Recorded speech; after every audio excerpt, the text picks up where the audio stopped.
Yes, sir. Good morning, everyone. I welcome you all to the interactive session of Alumni with MSc student of Department of Statistics, KTHM College, Nasik.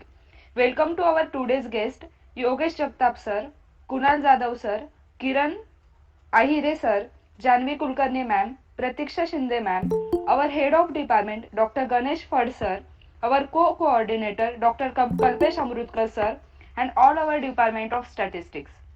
Now I would like to thank our principal sir, Gaikwad sir, our head of department, Dr. Ganesh Phad sir, co-coordinator, Dr. Kalpesh Amrutkar sir, and all our teachers for giving us permission to arrange this session.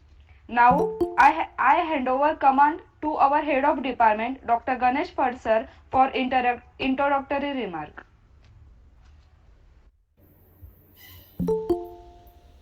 Thank you. Hello everyone. Good morning to all. I, Dr. Ganesh Phad, on behalf of Department of Statistics, KTHM College, Nasik, welcome you all in this interactive session of alumni with MSc students. Our KTHM College always organizes several student-centric activities for students' overall development, which helps them on the crucial stage to getting placed in interview process. The purpose of organizing this interactive session is to make you aware about how to face interview of various companies while learning, and to know about the statistical functionalities in companies which hire the fresh candidates.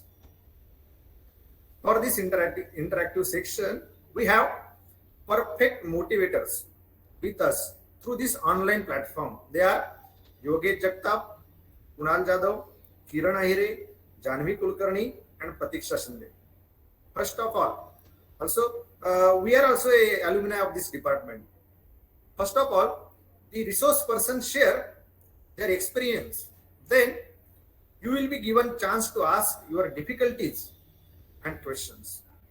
I am happy to share with you that in last year, our 14 students got placed from TYBSc and MSc, got placed in various multinational companies like Cognizant, Infosys, TCS. Also from current MSc second year batch student, Gayatri Nikam, got placed in Cognizant. Congratulations to Gayatri. I again welcome all the alumni and students for this program. Enjoy this program. Thank you. Thank you very much. Thank you so much, sir. Now, without delay, we will start our today's session. Let me introduce Yogesh Jagtap sir. He has completed his graduation from KTHM of batch 2011, then masters from Pune University. He has 8 plus years of experience in the field of clinical SAS programming with good knowledge of statistics methodologies in applied clinical research. He is currently working as a senior statistical programmer in Icon Clinical Research India Private Limited. I request Yogesh Jagtap sir to guide us. Thank you, Mansi. Thank you everyone for giving the chance to me to interact with the current students. Starting with myself, I am Yogesh Jagtap. I have completed my master's from Pune University and my degree from KTHM College. I'm 2011 pass out from KTHM and 13 from Pune University. See, after that, I got placed into the Cytomix India.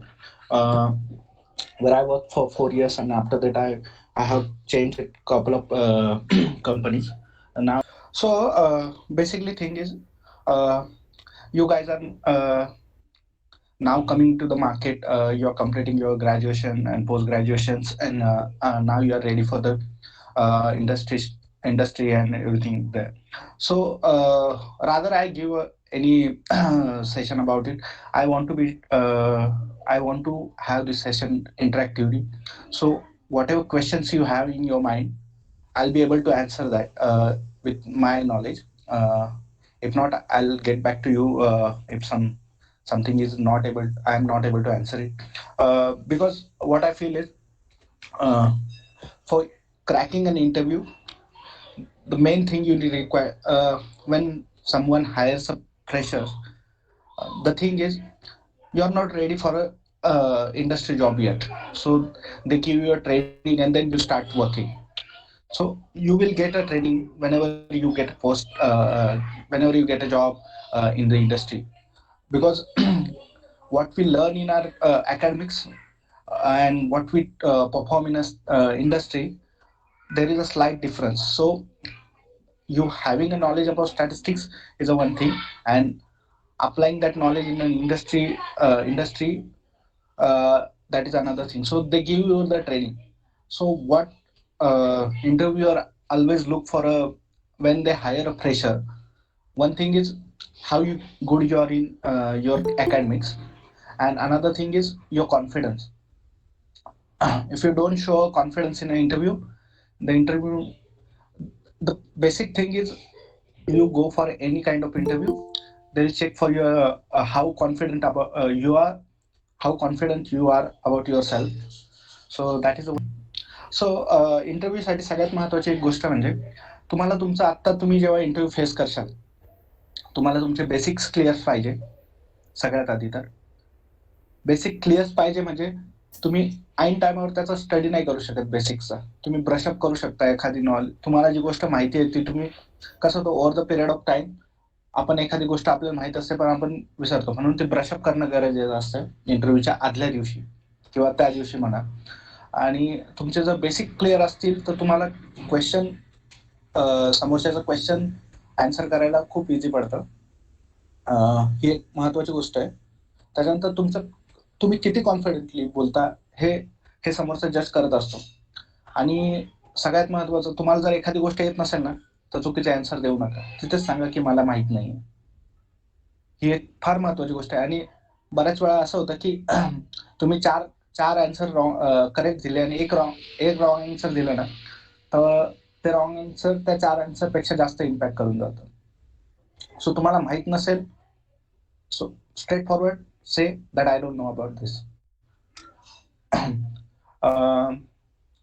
Second thing, आता being a statistic student, आपल्याकडे खूप साऱ्या opportunity आहेत. आता सध्या बघितलं तर data science is booming like anything. आणि डेटा सायन्समध्ये आता काय झालं की इंजिनिअरिंग, अदर बॅकग्राऊंडचे जे कॅन्डिडेट्स आहेत ते सुद्धा आले along with the statistics student. Data सायन्समध्ये जर जायचं असेल तर तुमचं रिग्रेशन स्ट्रॉंग पाहिजे, मल्टिपल रिग्रेशन किंवा लॉजिस्टिक रिग्रेशन, ह्या गोष्टी कन्सेप्ट क्लिअर पाहिजेत. डेटा सायन्स रिलेटेड तुमचं एखादं, तुम्हाला जर लँग्वेज येत असेल पायथन, आर, तुम्ही त्याच्यात गुड पाहिजे, त्याच्यात हे पाहिजे. सो बेसिकली एका स्टॅटिस्टिशियन कडून अनालिसिस, जे काय डेटा असेल त्याच्यातून अनालिसिस करता आला पाहिजे, एवढे तुम्ही आता रेडी पाहिजे. म्हणजे तुम्हाला जर एक रॅन्डम डेटा दिला कसला पण,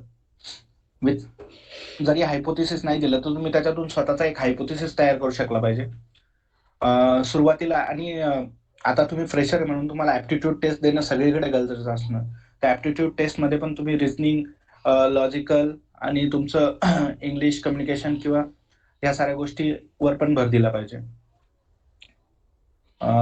अजून सांगायचं झालं तर, जेव्हा इंडस्ट्रीत जातात, इंटरव्ह्यूला जेव्हा जातात, तेव्हा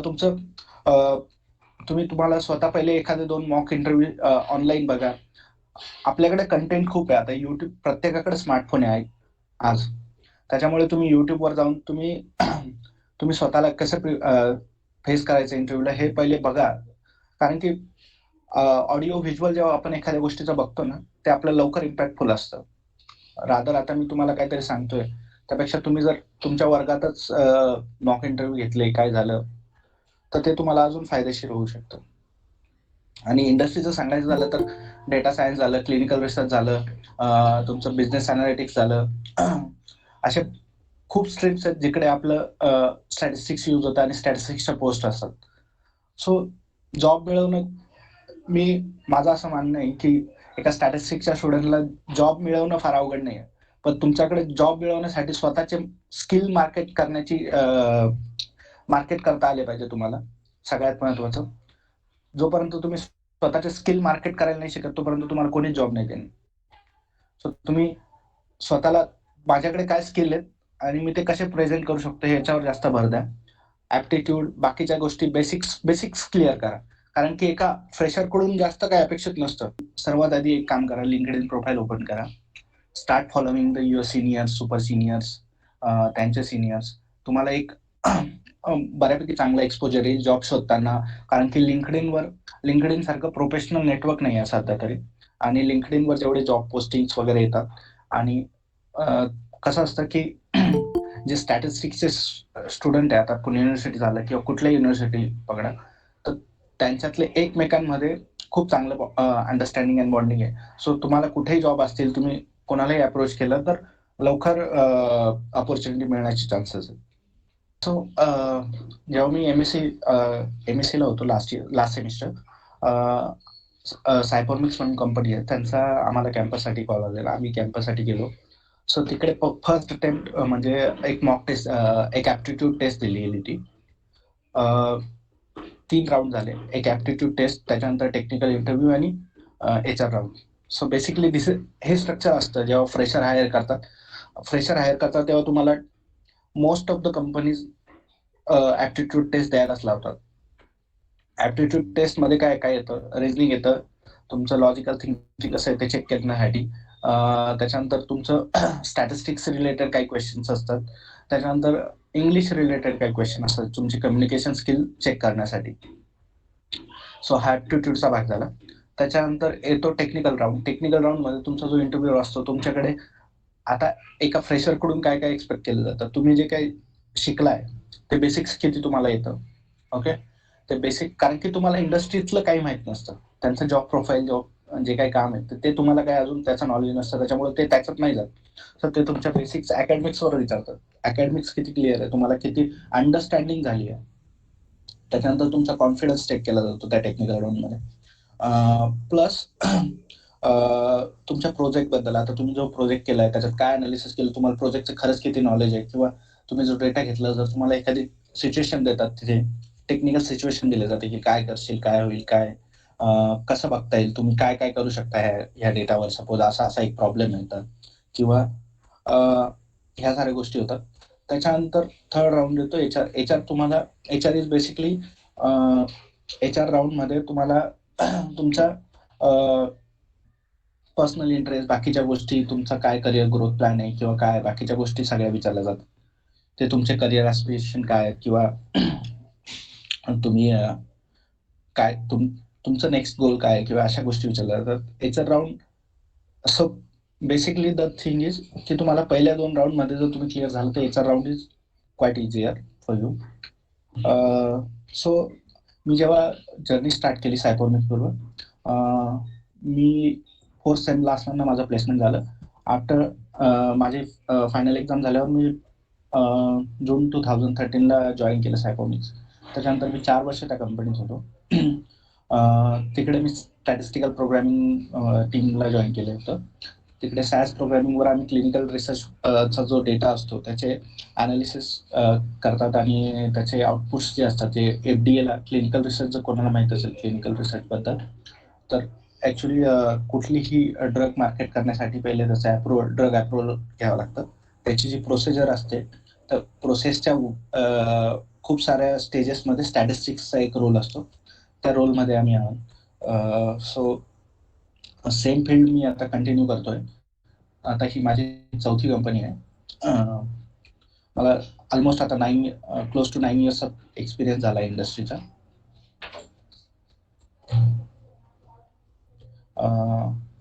सो सेकंड स्विच मी IQM म्हणून कंपनी आहे तिच्यात केला होता. त्यानंतर कोवॅन्स आणि आता ही आयकॉन, अशा 4 कंपन्या माझ्या झाल्या. जॉब प्रोफाईल बद्दल तुमच्या जॉब प्रोफाईल जसं बदलत जातो, जसं तुमचा एक्सपिरियन्स वाढत जातो, तुमच्या बाकीच्या स्किल्स आणि लिडरशिप, मॅनेजमेंट, तुम्हाला कुठे जायचंय, ह्या साऱ्या गोष्टी नंतरच्या भाग येतात. पण सुरुवातीला मी सांगेन की तुम्ही पहिले तुमचं बेसिक्स क्लिअर किती करता, आणि ऍप्टिट्यूडची टेस्ट, ऍप्टिट्यूड किती करता याच्यावरच सगळा भर दिला जातो.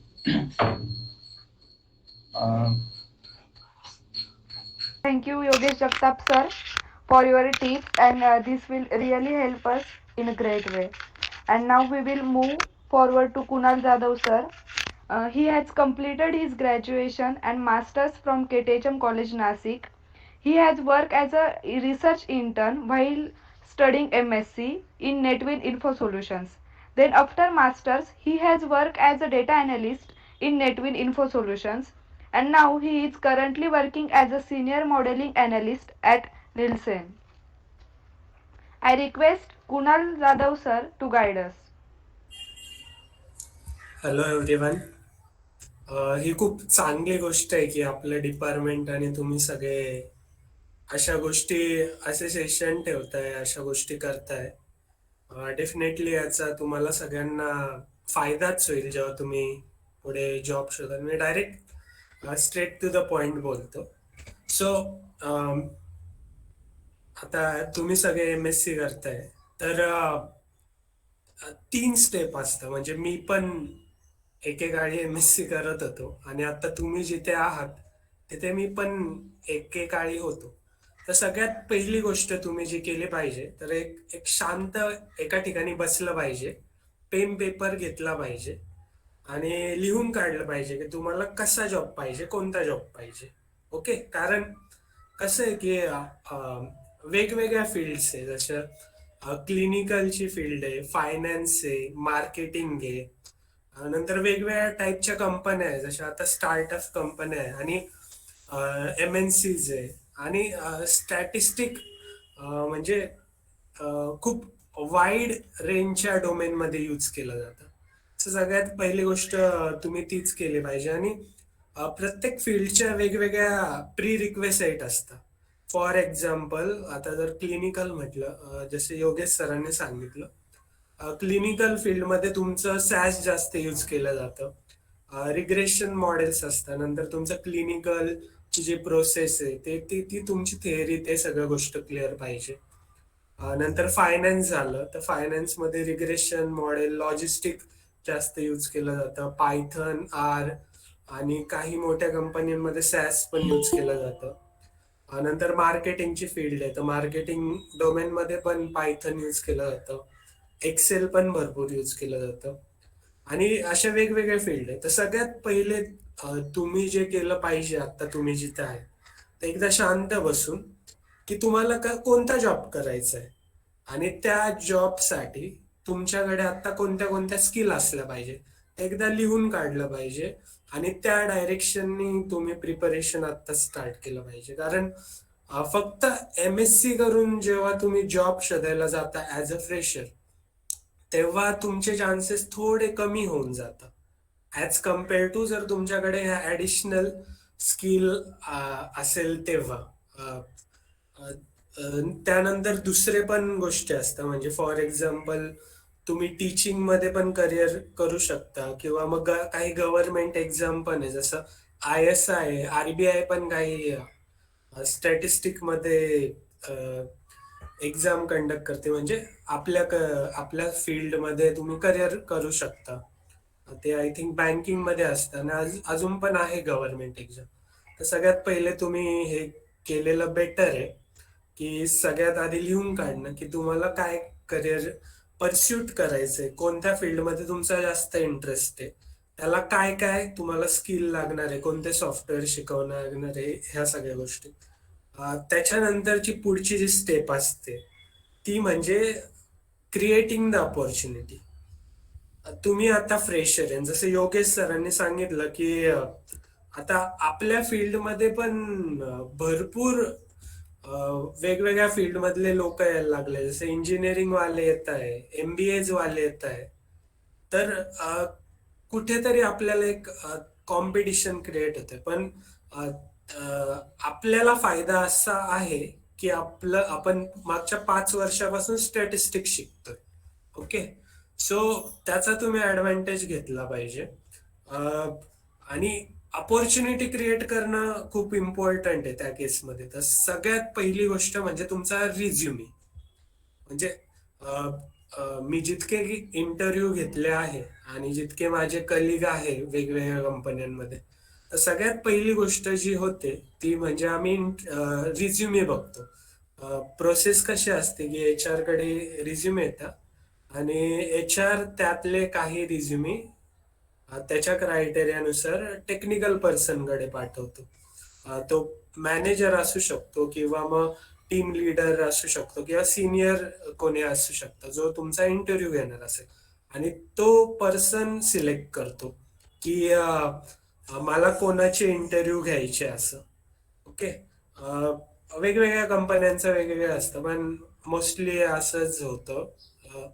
तर तुमचा रिझ्युमे खूप इम्पॉर्टंट आहे, कारण जेव्हा मी ऍज अ इंटरव्ह्यू आहे आणि माझ्याकडे 100-200 रिझ्युमी येत आहे, तर डेफिनेटली मी तोच रिझ्यूम सिलेक्ट करेल जो मला जास्त चांगला वाटतोय.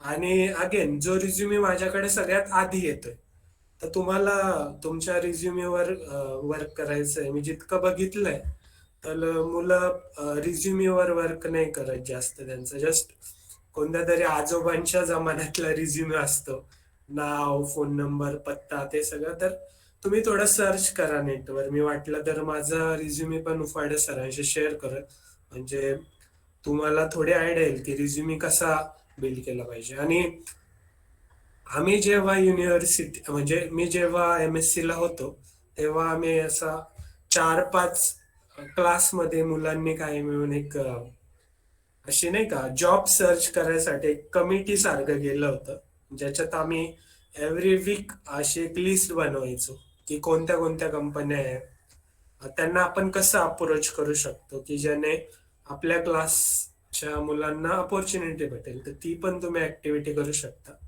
आणि पर्सनली जसं योगेश सरांनी सांगितलं, सगळ्यांचं लिंक्डइनवर अकाउंट पाहिजेच. अं, तिथे तुमची इन्फॉर्मेशन अपडेटेड पाहिजे. आणि ज्या फील्डमध्ये तुम्हाला करिअर करायचंय त्या फील्डचं तुम्हाला नेटवर्क बिल्ड करायचंय. फॉर एक्झाम्पल, आता मला फायनान्स फील्डमध्ये करायचंय, तर वेगवेगळ्या कंपनीतल्या जे फायनान्स फील्डचे आहेत, तुमचे जे सिनियर्स आहेत, आपल्या अल्युमनी आहे, त्यांच्याशी तुम्ही कॉन्टॅक्ट ठेवला पाहिजे. तुम्ही त्यांच्याशी डेफिनेटली बोलू पण शकता. त्याने तुम्हाला अजून आयडिया येईल की त्या फील्ड मध्ये आता लेटेस्ट काय टेक्नॉलॉजी यूज होते किंवा मग कोणते कोणते टूल्स यूज केले जातात त्या फील्डमध्ये. त्यानंतर दुसरी गोष्ट तुम्ही काय करू शकता, तर काही जॉब पोर्टल्स असेल जसं Naukri.com आहे, तिथे तुम्ही अकाउंट ओपन करून अप्लाय करू शकता. ते जास्त वर्क नाही होत पण ते डेफिनेटली कधी कधी होऊन जातं त्याचं.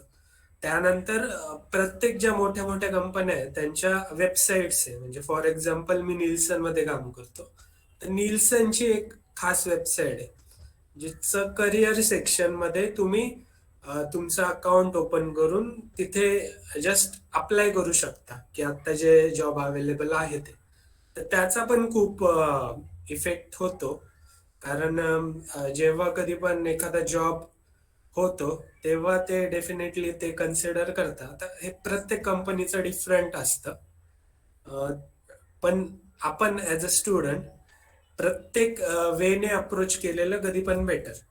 आणि त्यानंतरची जी स्टेप असते ती म्हणजे ग्रॅबिंग दॅट अपॉर्च्युनिटी. ठीक आहे. तुम्ही अं, तुम्ही तुम्ही सगळं तुमचं क्लिअर करून घेतलं, कसा जॉब करायचा आहे, त्या स्किल अक्वायर करून घेतल्या, तुमचं बेसिक क्लिअर करून घेतलं, त्यानंतर जॉबसाठी अप्लाय पण केलं, त्यानंतर तुमचे इंटरव्ह्यू शेड्यूल होता. तर मोस्टली फ्रेशरसाठी ऍप्टिट्यूड टेस्ट असते. तुम्ही डेफिनेटली नेटवर जर सर्च केलं तर तुम्हाला खूप खूप खूप ऍप्टिट्यूड क्वेश्चन भेटेल, तुम्ही त्याची प्रॅक्टिस करू शकता. त्यानंतर HR राऊंड असतात. HR राऊंड मध्ये HR कॉन्फिडन्स बघता तुमचा, तुमचं बॅकग्राऊंड कसं आहे, तुमची विचारसरणी कशी आहे, त्या गोष्टी म्हणजे ते गुडविल बघता इन जनरल.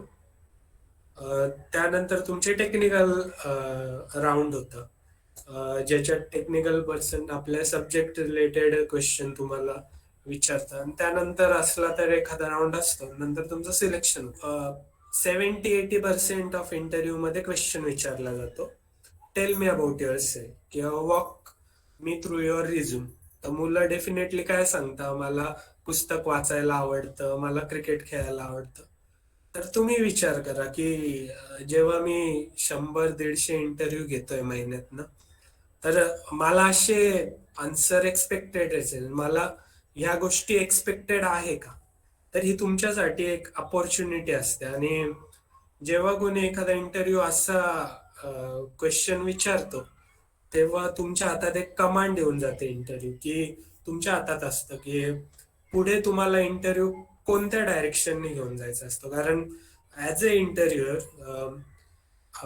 बाकीचे पण काम असतात डेफिनेटली, पण ऍज अ इंटरव्ह्युअर असं खूप कमी लोक असतात की जे प्रॅक्टिस करतात की मला हो हे इंटरव्ह्यू मध्ये क्वेश्चन विचारायचे. पहिले 2-3 इंटरव्ह्यू एक स्ट्रक्चर ठरवून जातं की मला हे क्वेश्चन विचारायचे, माझ्या ह्या रिक्वायरमेंट्स आहे, त्यामुळे मी अशा अशा वेने विचारणार आहे, मी असं असं नॉलेज चेक करणार आहे.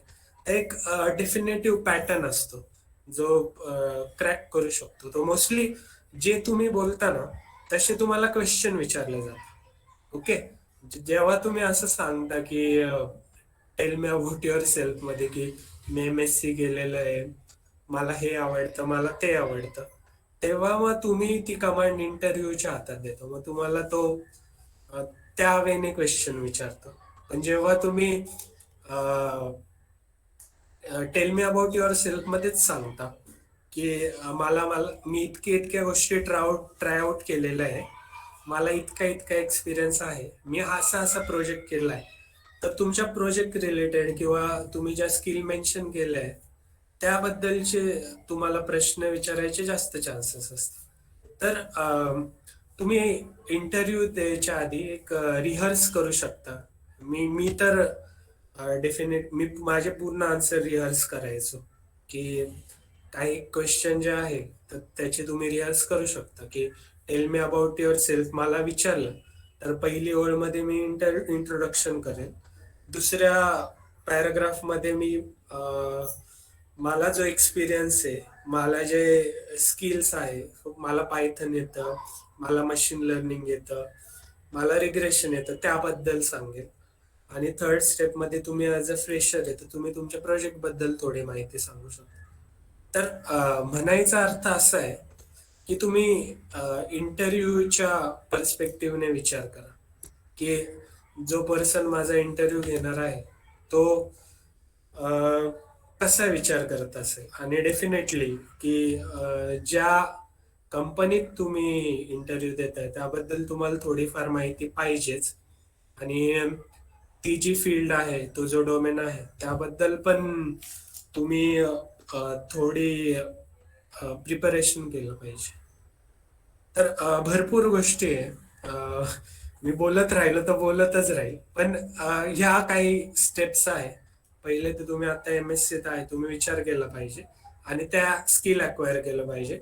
सेकंड थिंग, तुम्ही फ्रेशर आहात, तुम्हाला डेफिनेटली एक्सपिरियन्स पर्सन पेक्षा कमी अपॉर्च्युनिटी भेटतील, तर तुम्ही जास्त अपॉर्च्युनिटी ग्रॅप केल्या पाहिजे, जास्त ठिकाणी अप्लाय केलं पाहिजे.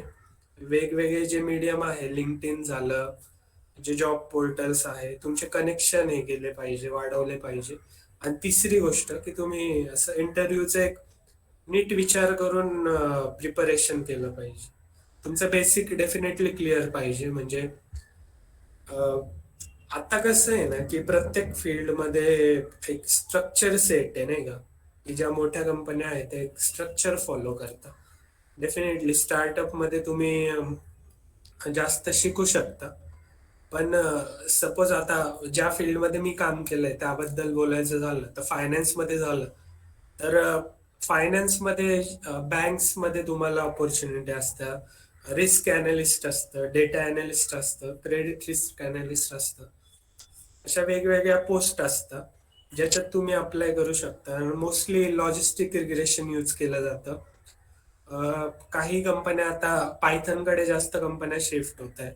पण ज्या मोठ्या कंपन्या बँक्स आहे, जसं सिटी बँक आहे, तिकडे सॅस जास्त यूज केलं जातं. नंतर मार्केटिंगचा जो डोमेन आहे त्याच्यात एक्सेल प्रिफर करतात. त्यांनी ऍक्च्युली त्यांचे मॉडेल्स बिल्ड्स असतात जे MNCs असतात मोठ्या मोठ्या, त्यांचे मॉडेल्स बेस असतात. मग तुम्हाला एक्सेलमध्ये मॅक्रोज कसे लिहायचे, त्यानंतर व्ही लुकअप कसा लावायचा, अशा गोष्टी आल्या पाहिजे.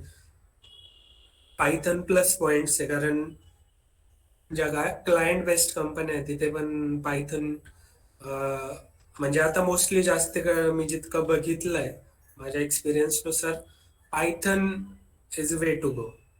तर तुम्हाला पायथन आला तर तुमच्या म्हणजे ज्या फील्डमध्ये मी काम करतो त्या फील्डमध्ये तरी जर तुम्हाला पायथन येत असेल तर तुमच्यासाठी मोर ऑपॉर्च्युनिटी ओपन आहे. नंतर तिसरा जो पॉइंट सांगितला इंटरव्ह्यूचा, की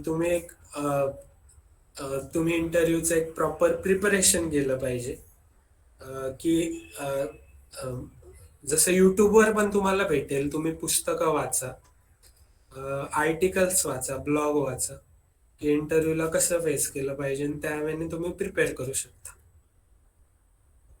ठीक आहे, मी बोलत राहिलो तर खूप बोलेल, पण ठीक आहे. थँक्यू. आपल्या डिपार्टमेंटचं आभारी आहे मी खूप, की त्यांनी मला ही ऑपॉर्च्युनिटी दिली, आणि खूप चांगलं वाटलं की तुम्ही असे प्रोग्राम कंडक्ट करताय. तुम्हाला ऑल द बेस्ट फ्युचरसाठी, आणि काही हेल्प लागली तर आम्ही आहोतच. Thank you. Thank you so much, Kunal sir, for your valuable guidance about the opportunity in statistics, especially for your experience about interviewer. And now we will move forward to Kiran Ahire sir. Kiran Ahire, he has completed MSc in Applied Statistics at a Sardar Patel University, Anand, Gujarat. He has 1 year of experience as a subject matter expert, and he is currently working as a data analyst with a leap forward at Mumbai. I request Kiran Ahire sir to guide us. Hello everyone.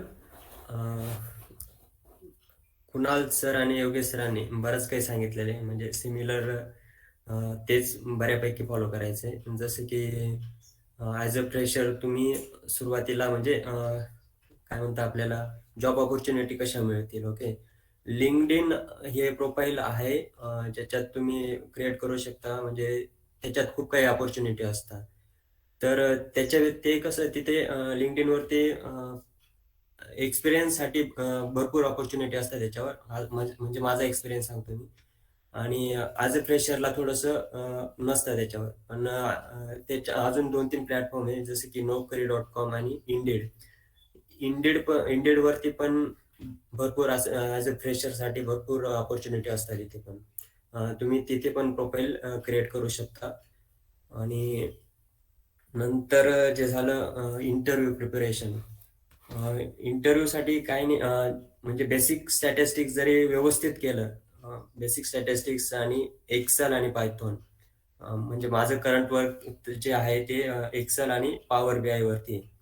Okay, असं नाही की तुम्हाला जेवढे tool आहे म्हणजे कंपनीमध्ये use केले जातात, जसं SQL सगळेच आले पाहिजे, पण एक कुठला तरी टूल आहे, एक्सेल किंवा पायथॉन किंवा SQL, कुठल्या तरी एक टूल प्रॉपर आला पाहिजे, म्हणजे की तुम्ही त्याच्यावर प्रॉपर वर्क करू शकता असं. ओके, आणि इंटरव्ह्यूमध्ये आपले बेसिक सॅटचे क्वेश्चन तर विचारलेच जातात. त्याच्याबरोबर एक असं सिच्युएशन बेस्ड क्वेश्चन असतात, जसे की फॉर एक्झाम्पल मला एक नेल्सनची इंटरव्ह्यू दिली होती. त्याच्यात विचारला गेला होता की आपल्याला एक दिल्लीमध्ये स्पोर्ट्सचे बॅट्स आहे त्या विकायचे आहेत, तर त्याच्यासाठी आपल्याला आधी सॅम्पल घ्यायचे. तर त्याच्यासाठी आपल्याला कुठली सॅम्पलिंग टेक्निक यूज कराल आपण, या टाईपचे पण क्वेश्चन विचारले जातात. आणि अजून एक झालं म्हणजे गस्टिमेट टाईप क्वेश्चन पण विचारला जातो. MNC मध्ये जास्त विचारला जातो, की म्हणजे एक विचारला होता, एक जेनपॅक्ट म्हणून कंपनी होती, तिथं विचारला होता मला की मुंबईमध्ये आपल्या ट्रेन्स स्टेशन्स आहे राईट, तर तिथं किती ट्रेन्स येतात आणि जातात. आपण गुगलवर सर्च केले तर तिथे बऱ्यापैकी गस्टिमेटचे क्वेश्चन्स आहेत, ते तुम्ही बघू शकता. म्हणजे एक आधी बघून ठेवू शकता की गस्टिमेटचे क्वेश्चन कसे असतात. आपल्याला डायरेक्ट क्वेश्चन केला तर डायरेक्ट आन्सर येत नाही, पण आधी बघितलेलं असलं तर थोडंसं हेल्पफुल होतं. ओके. आणि एवढंच होतं माझ्याकडून तरी. आणि काही क्वेश्चन्स असले तर आपण शेवटी डिस्कस करूयात.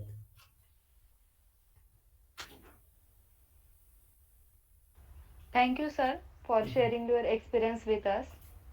Uh, Now we will move forward to Janvi Kulkarni ma'am. She has completed masters from Modern College Pune. She has experience at a Climate Connect Technologies as a machine learning engineer, and now she is working as a artificial intelligence and machine learning engineer at Zycus. I request you, ma'am, to guide us. Thanks, Mansi.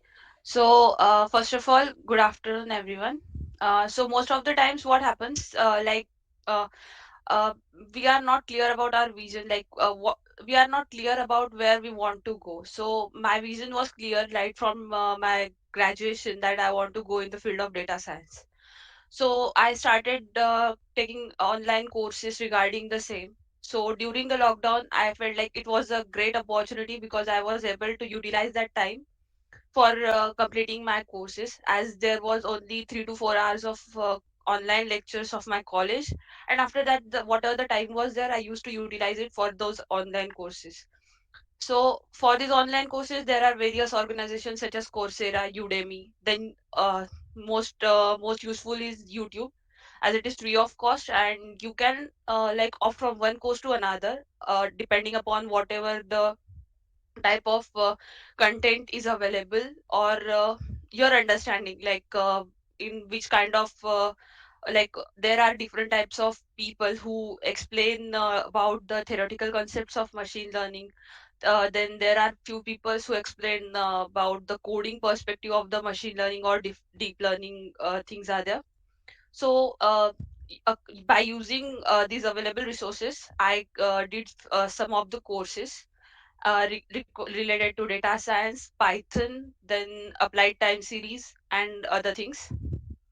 And during my final semester of MSc, I got an opportunity. Like, I received a message from HR of my former company, Climate Connect, that there are some what we can say there are some opportunities for internship in Climate Connect Technologies. So he just told me that this is my mail, and you can apply if you are interested in this company. So I just applied without any hope, that I don't have any experience and I haven't completed my masters yet. So and I'm currently just learning phase. So just message that particular person, that can I have internship. So they asked me, like, what duration of internship would you like to do. So I told them that I would like to have a 6 months of internship.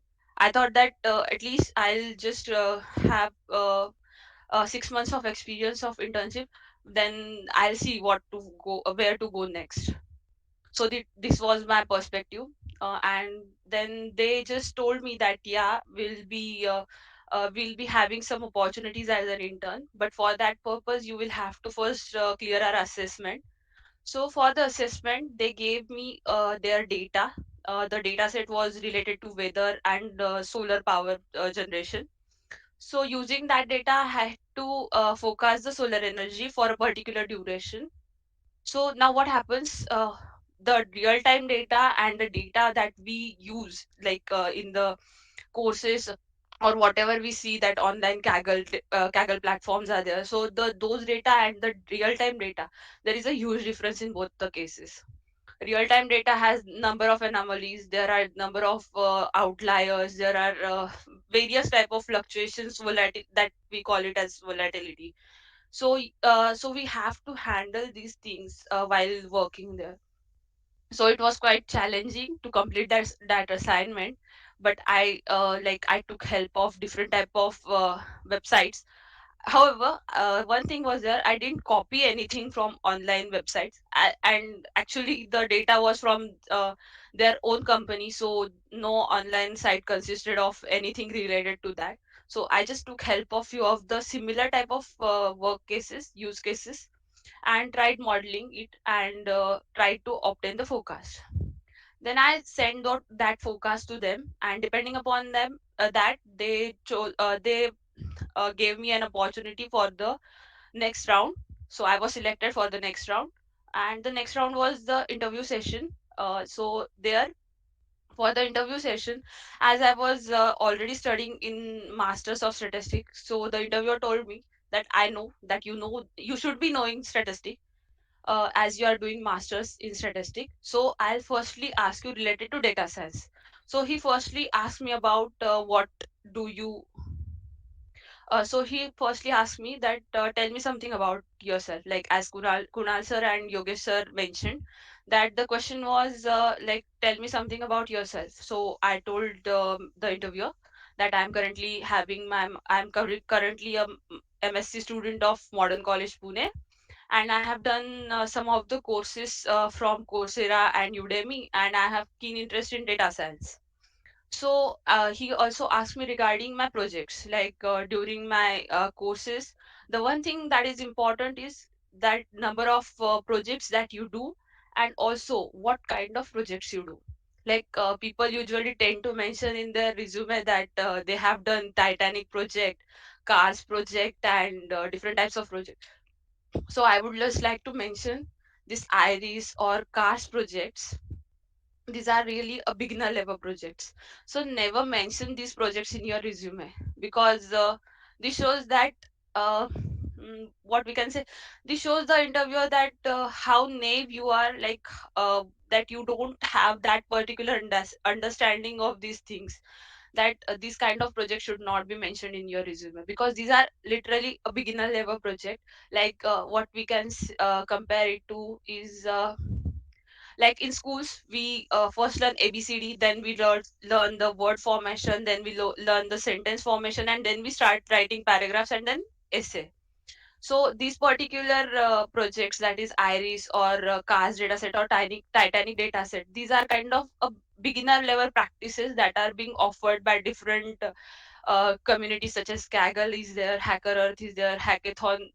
Whatever they conduct, these are simply a beginner level projects which help us to understand that what kind of basic models we can use to obtain better accuracies. So never mention these kind of projects in your resume. Try to obtain the data sets that are like quite what we can say is related to real life scenarios, so that you can use them, and so that you can improve the whatever the resume is there, whatever the framing it requires, so you can improve that thing. So try to use that kind of projects in your resume.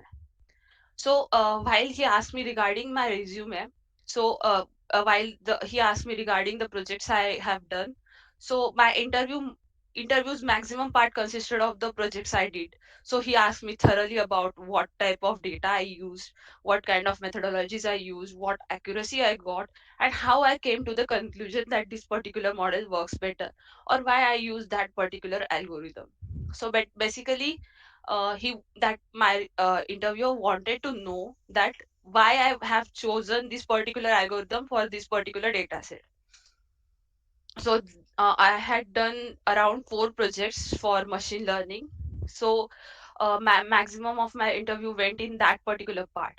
Then in later part of my interview, he asked me regarding the basic concepts of machine learning, such as for decision tree, what kind of methods are used for building the decision tree, such as that the error calculation, how the decision tree is built, what is pre-burning, post-burning. So these are the different type of things which are related to decision tree. Then along with that, how support vector machine works, accuracy, then what are the different kind of metrics that are used in classification techniques, and what are the different type of methodologies that are used in regression techniques. So that were the things that my interviewer asked me.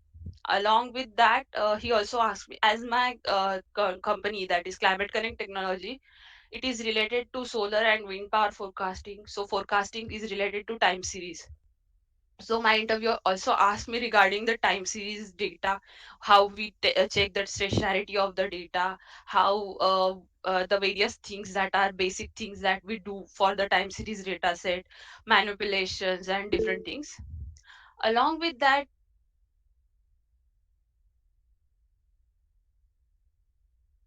or we can say main shortcoming of the students from non-programming background is that we think that we know Python programming well because we do that better than the people we are along with, like the classmates or whatever the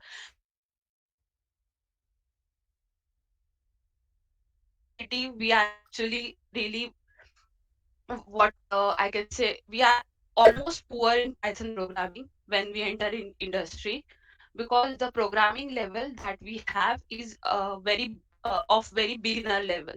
So being a student of non-programming background, I'll suggest first to just build up your Python programming skills, because when I entered in Climate Connect as an intern, the first problem I faced was understanding the whatever the code format they have built their scripts in. म्हणजे त्यांनी काय केलं होतं, जेव्हा मी तिथे enter झाली ना, तर त्यांच्या जे स्क्रिप्ट्स होत्या, त्या स्क्रिप्ट्स त्यांच्या ऑलरेडी बिल्डअप होत्या. त्यांनी मला सांगितलं होतं, ह्या स्क्रिप्टची तू अंडरस्टँडिंग घे आणि याच्यावर तुला पुढे वर्क करायचंय. सो ही स्क्रिप्ट तू रन करून बघ.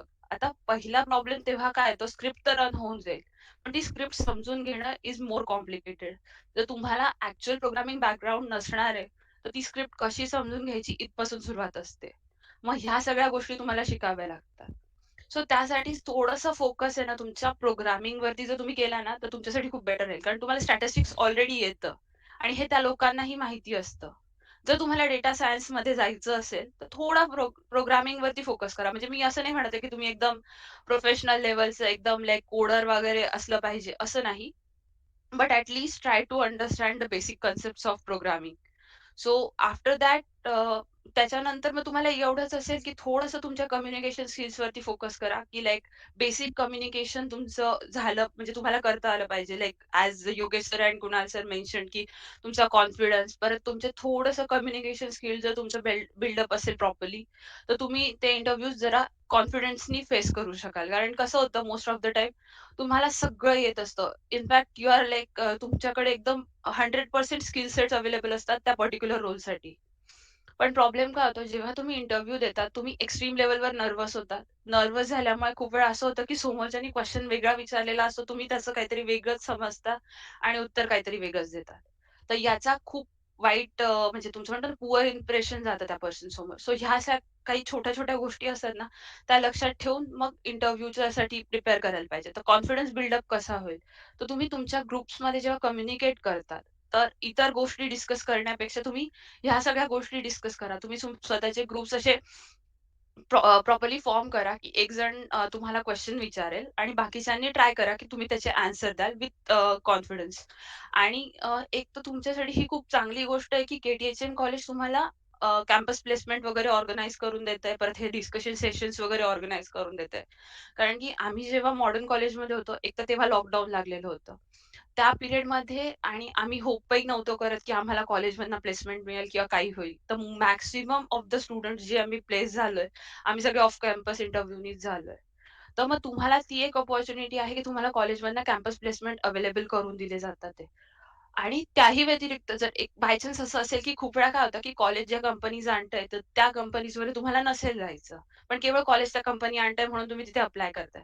तर दॅट इज ओके. बट जर तुम्हाला दुसऱ्या कंपनीत जायचं असेल ना, तर त्या कंपनीच्या रिलेटेड तुम्ही फॉलोअप घ्या. LinkedInवरती प्रोफाईल क्रिएट करा, जसं योगेश सर आणि कुणाल सरांनी सांगितलं. अजून नोकरीवरती तर रिक्रुटर्स खूप लवकर रिस्पॉन्ड करतात. तर नोकरीवरती तुमची प्रोफाईल क्रिएट करा. त्यानंतर तिथे वेगळे-वेगळे रिक्रुटर्स असतात, त्यांना फॉलो करा. त्यांनी ज्या जॉब रोलसाठी अप्लाय केलेले म्हणजे त्यांनी ज्या रोलसाठी ते हायर करताय, त्यांना काय स्किल सेट रिक्वायर्ड आहे, तो फॉलो करा आणि त्या अकॉर्डिंग नोट डाउन करा. आणि मेन थिंग इज की व्हिजन क्लिअर क्लिअर ठेवा. कारण की मी MSc करत होती, तेव्हा मी पाहिलं की खूप लोकं ह्याच गोष्टीत कन्फ्युज्ड होते, की मी नक्की काय करू? त्यांना डेटा सायन्समध्ये पण जायचं होतं, त्यांना क्लिनिकल ट्रायल्समध्ये पण जायचं होतं, म्हणजे बायोस्टॅटिस्टिशियन म्हणून पण जॉब हवा होता. प्लस त्यांना गव्हर्नमेंट एक्झामसाठी सुद्धा प्रिपेअर करायचं होतं. म्हणजे सगळ्या गोष्टी तुम्ही एका वेळी नाही करू शकत. तुम्हाला हे ठरवावंच लागेल, की तुम्हाला म्हणजे तुमची प्रायोरिटी काय आहे? तुम्हाला डेटा सायन्समध्ये जायचंय, तुम्हाला ॲज अ लेक्चरर म्हणून जॉइन करायचंय, तुम्हाला ॲज अ काय म्हणता येईल त्याला, की बायोस्टॅटिस्टिक्समध्ये जायचं. कारण फील्ड्स आहे ना, त्याच्यामध्ये वेगळ्या-वेगळ्या रिक्वायरमेंट असतात आणि तुमच्याकडे काय म्हणता येईल त्याला, टाईम कमी असतो त्या पिरियडमध्ये डिसाईड करायसाठी. जर तुम्हाला डेटा सायन्समध्ये जायचं असेल, तर कोर्सेस करा, त्याच अकॉर्डिंग फोकस ठेवा आणि मग कंपनीमध्ये जॉइन करा. तुम्हाला बायोस्टॅटिस्टिक्ससाठी जायचं असेल, त्याच्यासाठी काय लागतं, त्या सगळ्या गोष्टींचं एक पहिले नोट डाउन करून घ्या त्या गोष्टी आणि मग त्या अकॉर्डिंग त्याच्या रिलेटेड प्रिपरेशन स्टार्ट करा. असं नका करू, की हां, मला हे पण चांगलं वाटतं, मी इथे पण करते, मी तिथे पण करते, मी हे पण करते. कारण तसं जर केलं ना, तुमचा टाईम वेस्ट होईल आणि परत तुम्हाला ॲट दी एंड कळणारच नाही, की नक्की तुम्हाला कुठे जायचंय आणि मग खूप प्रॉब्लेम्स क्रिएट होतील तुमच्यासाठी. सो व्हिजन क्लिअर ठेवा. So that was the thing आणि मग माझी म्हणजे इंटरव्ह्यूच्या रिलेटेड मी परत त्याच पिरियडमध्ये म्हणजे माझ्या एक्सपिरियन्स रिलेटेड सांगते आता, की जेव्हा मी इंटर्नशिप होती माझी ती 6 मंथची होती. तर इंटर्नशिप दरम्यान मला खूप सारे प्रॉब्लेम्सही फेस करावे लागले होते.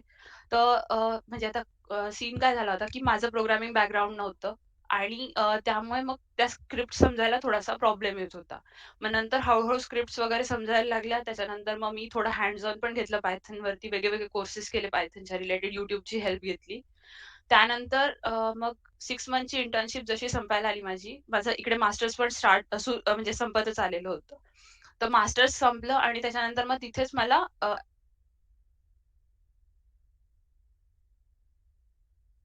व्हायच्या आधी त्यांनी परत माझा एक इंटरव्ह्यू घेतला होता. तर त्याच्यामध्ये जस्ट बेसिक क्वेशन्स होते. लाइक जसा एच-आर राउंड असतो तशा पद्धतीचाच एक राउंड घेतला होता त्यांनी. त्याच्यामध्ये त्यांनी तुम्ही कुठे बघता स्वतःला 5 इयर्समध्ये वगैरे अशा टाइपचे काही क्वेशन्स विचारले होते बेसिक. आणि त्याच्यानंतर मग सॅलरी एक्स्पेक्टेशन्स वगैरे परत तुम्हाला इथे एन्व्हायर्नमेंट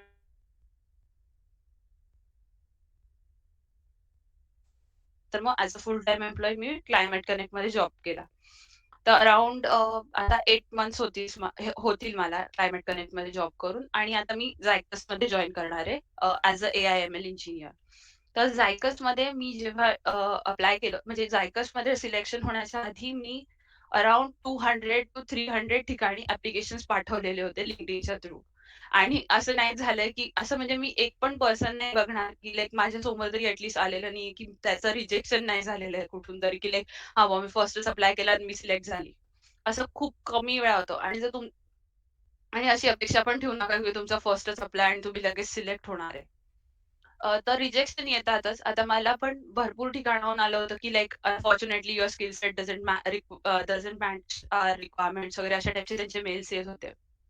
अ, पण फायदा एक असतो, की आपण ट्राय करू शकतो LinkedInवरती एक ना एक म्हणजे ठीक आहे चला इकडे नाही झालं, चला दुसरीकडे ट्राय करू. दुसरीकडे नाही झालं, तिसरीकडे ट्राय करू. आता हे गोष्टी अप्लाय करता त्याच्यानंतर मग फायनली आता करंट सीन काय होतं, की आपला मेन प्रॉब्लेम असा झालेला आहे, की आपण लॉकडाऊन नंतरच्या पिरियडमध्ये आलेलो आहोत.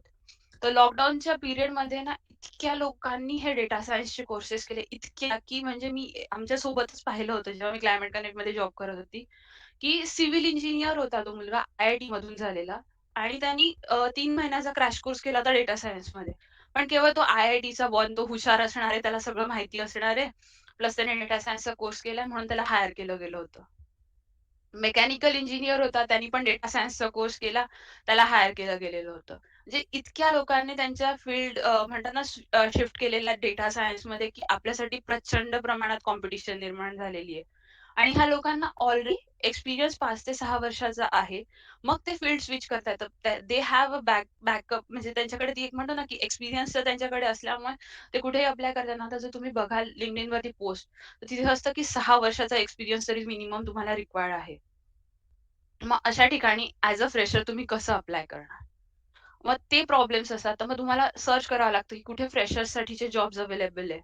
तर मग त्या ठिकाणी आणि आता जॉब्स अवेलेबलही असतात. पण तिथे लिहिलेलं असतं, की रेफरन्स असेल तर तुम्हाला बेटर लगेच तुमचा रिझ्यूमे नोटीस केला जाईल किंवा तुम्हाला लगेच हे केलं जाईल. तर मग रेफरल कसा मिळवायचा? तर मग LinkedInवरती जायचं. तिथे त्यांचे लोकं कोणते-कोणते त्या कंपनीजमधले काम करतात ते तिथे बघायचं. त्या लोकांना फॉलो रिक्वेस्ट त्यांना कनेक्शन रिक्वेस्ट पाठवायची. त्यांना कनेक्शन रिक्वेस्ट पाठवल्यावर त्यांच्यासोबत थोडंसं बोलायचं. त्यांच्या रिलेटेड त्यांचा एक्सपिरियन्स कसा आहे? कंपनीचं कसं बॅकग्राऊंड आहे? Etcetera, etcetera. त्या गोष्टी विचारायच्या आणि त्याच्यानंतर मग त्यांना एक रिक्वेस्ट करून बघायची, की तुम्ही आम्हाला रेफर करू शकता का तुमच्या कंपनीमध्ये? माझा रिझ्युमे मी पाठवतो, की मी माझा रिझ्युमे पाठवते. तुम्ही मला रेफर करू शकता का? आता ॲज अ फ्रेशर थोडा प्रॉब्लेम येतो, कारण की लोकं लक्ष देत नाही लवकर, कारण की फ्रेशर्सला एकदम रेकमेंड करणं, ते पण अननोन पर्सनला. तर थोडं रिस्की काम असतं. पण तरीही ट्राय करून बघायचं, कारण आपल्याला गरज आहे, सो आपण जितकं ट्राय करू तितकं आपल्यासाठी बेटर राहील ते. So this was the thing. आणि मग मी म्हणजे मला फायनली मग झायकसमध्ये जेव्हा सिलेक्शन झालं माझं, तर थँकफुली तिथे मला रेफरलची गरज नव्हती पडली. पण ते एक होतं की त्यांनी असेसमेंट दिली होती ॲप्टिट्यूड टेस्ट सारखी. तर त्याच्यामध्ये प्रोग्रामिंगचे क्वेशन्स होते, एसक्यूएलचे क्वेशन्स होते आणि बाकी मग पायथनच्या रिलेटेड क्वेशन्स होते. त्यांनी मला एक असेसमेंट सारखं पण पाठवलं होतं. म्हणजे त्यांनी एक डेटा सेट दिला होता एनएलपीचा, नॅचरल लँग्वेज प्रोसेसिंग ज्याला म्हणतो आपण. आणि मग तो मला करून पाठवायचा होता. एन-एल-पीचा माझा एकही कोर्स झालेला नव्हता आणि माझ्या रिझ्युमेमध्ये पण एन-एल-पीचा उल्लेख कुठेही नव्हता. तरीही त्यांनी ती मला असाइनमेंट दिली होती. बट आय टूक इट ॲज अ चॅलेंज. आणि मग मी थोडंसं एक ऑनलाईन कोर्स करून घेतला तेवढ्यापुरतं, की Udemyचा एक कोर्स होता. तो केला आणि त्याची हेल्प घेऊन मग मी ती असेसमेंट कंप्लीट केली. त्यांना सेंड केली. आय वाज लाइक की आता मला तर काही एक्सपिरियन्स नाही एन-एल-पीचा. हे लोकं काय असेसमेंट बघून मला काय सिलेक्ट करणार नाही, कारण मी बेसिक लेव्हलची कोडिंग केलेली होती त्यात. पण तरीही म्हणजे त्यांना म्हणजे मे बी त्या असेसमेंटमधनं लाइक एक मला असं वाटलं की एक फॉर्मॅलिटी म्हणून ते लोकं पुढे इंटरव्ह्यू घेतात आहे. तर त्यांनी इंटरव्ह्यू घेतला. इंटरव्ह्यूमध्ये त्यांनी काही क्वेशन्स विचारले होते एन-एल-पीच्याच रिलेटेड. मी वाचून गेलेली होती, त्याच्यामुळे मला त्या क्वेशन्सचे आन्सर्स पण देता आले आणि मी फायनली मग सिलेक्ट झाली त्याच्यामध्ये. आणि मग त्यांना मी एक गोष्ट नेहमी लक्षात ठेवा, की तुम्ही जर इंटरव्ह्यू देताय आणि तुम्ही स्वतःपासून सॅटिस्फाईड नसाल किंवा तुम्हाला जरी असाल सॅटिस्फाईड, तरी एक क्वेशन विचारा नेहमी, की तुम्हाला म्हणजे तुमचा फीडबॅक काय राहील ओव्हरऑल. ते तुम्हाला फीडबॅक देणार नाही, बट ते तुम्हाला सजेस्ट काही ना काहीतरी सजेस्ट करतील, की लाइक तुम्ही ह्या गोष्टी करा अजून किंवा ह्या एरियावरती फोकस करा. युजुअली ते लोकं हेच मेन्शन करतात, की एचआर जो आहे तो तुम्हाला पुढे हे काय जे पण काही फीडबॅक आहे किंवा काही जे असेल पुढची प्रोसिडिंग त्याच्या अकॉर्डिंग एचआर तुम्हाला कॉन्टॅक्ट करेल. बट एक काहीतरी ते टिप वगैरे तुम्हाला देतात, की हां, तुम्ही या गोष्टीसाठी फोकस करा किंवा त्या. तसंच मग मी त्यांना विचारलं होतं, की तुमचा एक ओव्हरऑल फीडबॅक काय असणार आहे? तर ते बोलले, की "तू तुझा इंटरेस्ट पहिले फिक्स कर. जर तुला एन-एल-पीमध्ये इंटरेस्ट असेल, तर मग एन-एल-पीच्या रिलेटेड काही कोर्सेस कर." मग मी तीच गोष्ट कन्सिडर केली आणि मग मी त्याच अकॉर्डिंग मग एन-एल-पीचे कोर्सेस वगैरे केले. आणि मग नंतर त्या कंपनीमध्ये त्या इंटरव्ह्यूच्या बेसिसवरती माझं सिलेक्शन झालं. मग नंतर एचआर राउंड होता आणि मग एचआर राउंडमध्ये पण त्यांनी काही जनरल क्वेशन्स विचारले, जसं की आधीची कंपनी का सोडताय तुम्ही? किंवा तुम्ही म्हणजे लाइक ह्या पर्टिक्युलर कंपनीचं लोकेशन जिथे आहे, जसं की पुण्यात होतं, तर तिथे जर ते ऑफलाईन सुरू झालं, तर तुम्ही त्याच जागी यायला तयार आहात का? तुम्हाला काही प्रॉब्लेम तर नसणार आहे. परत तुमचा नोटीस पिरियड वगैरे ह्या सगळ्या ज्या काही गोष्टी होत्या, त्या सगळ्या गोष्टी त्यांनी तिथे इंटरव्ह्यूच्या दरम्यान मला विचारल्या एचआरच्या. आणि मग त्यानंतर माझं तिथे फायनली सिलेक्शन झालं. आणि आता मग 21 फेब्रुवारीपासून मी तिथे जॉइन करणार आहे. तर तेच सांगते, की बेसिक काय गोष्टी असतात, की कधी-कधी एखाद्या गोष्टीचं तुम्हाला नॉलेज जरी नसणार आहे, पण तिथे त्या गोष्टी रिक्वायर्ड आहे. तर मग एक काम करू शकता तुम्ही, की तुम्ही हेल्प घेऊ शकता. तुमच्याकडे एवढे सारे रिसोर्सेस अवेलेबल आहे, की तुमच्याकडे ऑनलाईन कोर्सेस अवेलेबल आहे. YouTube आहे, Google आहे. त्यांचा यूज करा आणि जितकं पॉसिबल आहे तितकं तुमचं 100% देण्याचा प्रयत्न करा. कधीच इंटरव्ह्यू जस्ट एक टाईमपास म्हणून मी इंटरव्ह्यू देतोय बुवा, असं कधीच कन्सिडर करू नका. कोणताही इंटरव्ह्यू जरी असेल, तो सिरियसलीच द्या. आणि एकच आहे, की तुमचं व्हिजन फिक्स ठेवा, की तुम्हाला जिथे जायचंय ती गोष्ट तुमची फिक्स राहू द्या, की तुम्हाला डेटा सायन्समध्ये जायचंय, की तुम्हाला क्लिनिकल ट्रायल्ससाठी जायचंय, की कुठे जायचंय. तर ते तुम्ही फिक्स ठेवा. बस मी एवढंच सांगते. Thank you so much, ma'am, for guiding us and sharing your valuable experience as a statistician. Now we will move next forward to Pratiksha Shinde, ma'am. She has completed her MSc in Modern College Pune, and she is currently working as a executive statistical modeler with a Dowell UX Living Lab. Ma'am, I will request you to guide us. Yeah, thank you for having me. First of all, I would like to ask someone to turn on your camera because it feels like I'm talking to myself. And if, of course, if you are comfortable. Um and secondly, Yeah, thank you, sir. Thank you, Janvi. So I will not prefer to repeat all those things which already has explained by my seniors as well as uh, my friend Janvi. So only I'll just say a few things you need to keep in your mind uh, when you complete your masters or whatever degree. That period and getting a job, that period is very crucial. You have to be patient, calm, and you have to be like you have some clear vision where you want to go. Many students are not clear where they want to go in biostatistic, data analyst, business analyst, teaching field, government jobs. Because we have seen in class, my classmates also, they were not clear. They were just preparing for all the stuffs, and it will just uh, uh, it is just a waste of time and efforts. So better to have a clear vision to move forward, and for that you have to listen to your teachers, because Ufade sir and Ferd sir, they are really good. You have to listen to them, because I will not deem my post graduation college, but in that college I did not get that opportunity to interact with my teachers and uh, get that guidance. But you have a great teachers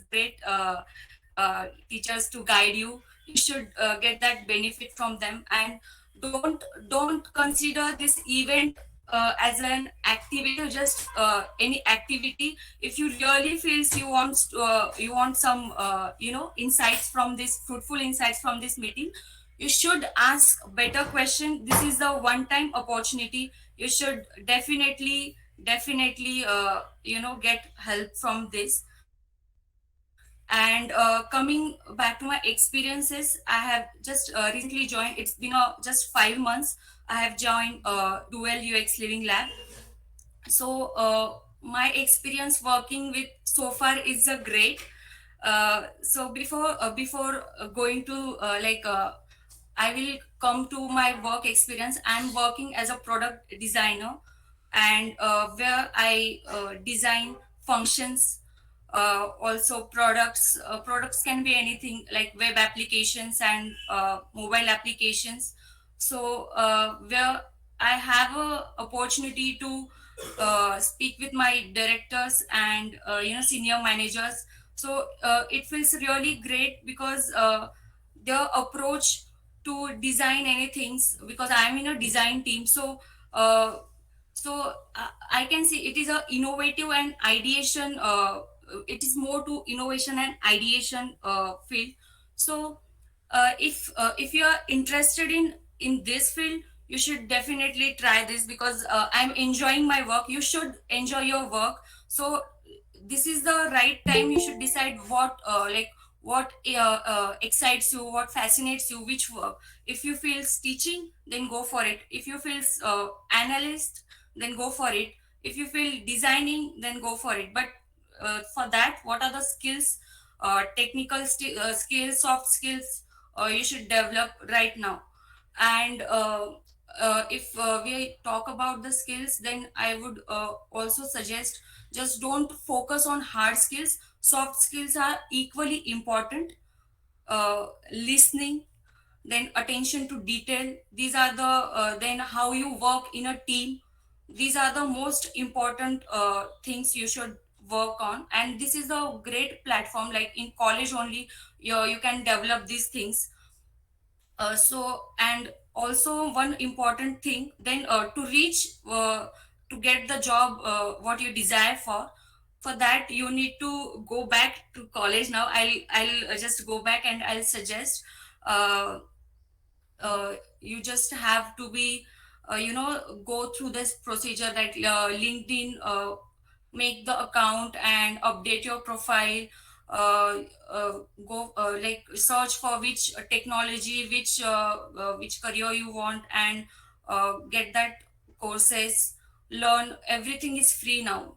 Come on, you can just go and check by yourself and learn by yourself. Use those stuff more and more. and what else I can say. Okay, so you can ask questions. It will be better, I guess, because every point has been covered so far. खरंच मला काहीतरी शिकायला मिळालं त्याबद्दल.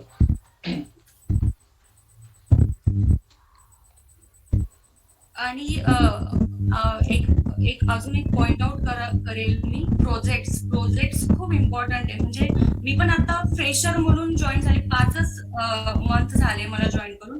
Projects खूप important आहे फ्रेशर्ससाठी. आणि जितका छान छान आय मीन रिअल लाईफ डेटावर जर तुम्हाला प्रोजेक्ट करायचा अपॉर्च्युनिटी भेटली तर नक्की करा.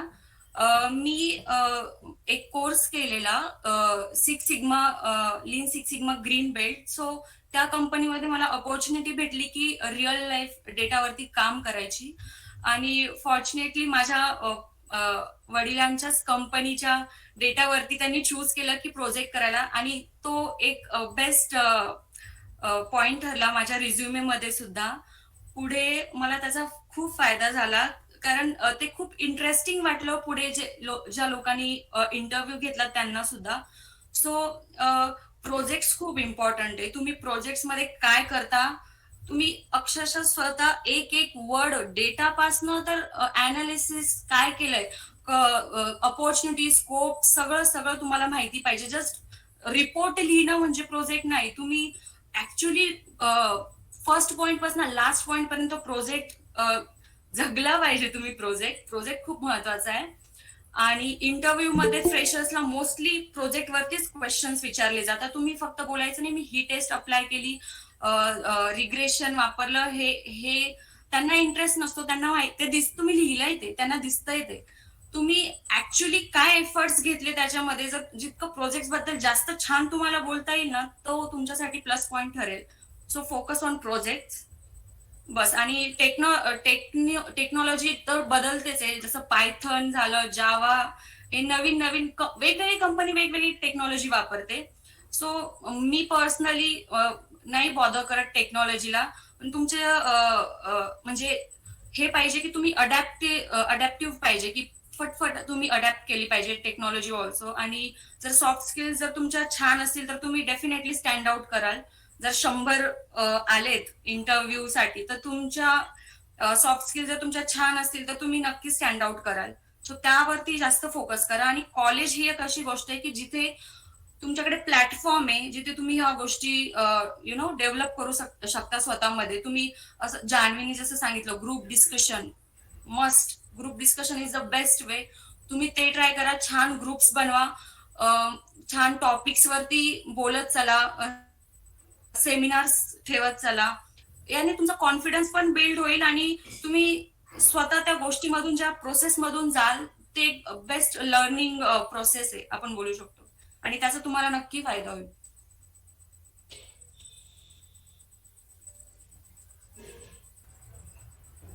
Pranjal Deshmukh, you can ask question. तर मला असा क्वेश्चन होता की आपण जेव्हा अप्लाय करतो तेव्हा खूप रेझ्युम्स असतात. तर रेझ्युम सॉर्ट करताना ते नेमकं काय बघतात, म्हणजे कुठले स्पेसिफिक स्किल्स किंवा असे काही कीवर्ड्स असतात ना ते जे पॉइंट करतात, तेव्हा खूप सारे रेझ्युम्स असतात. तर त्याबद्दल काही सांगता येईल?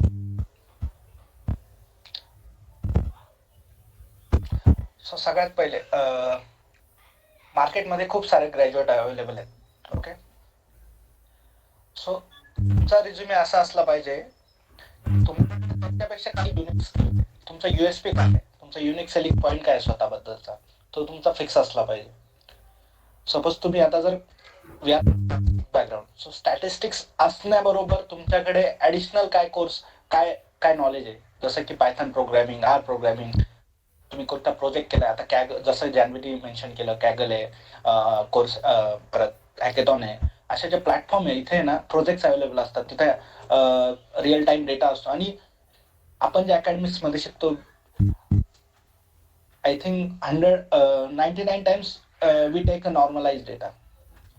Real life is too far away from that.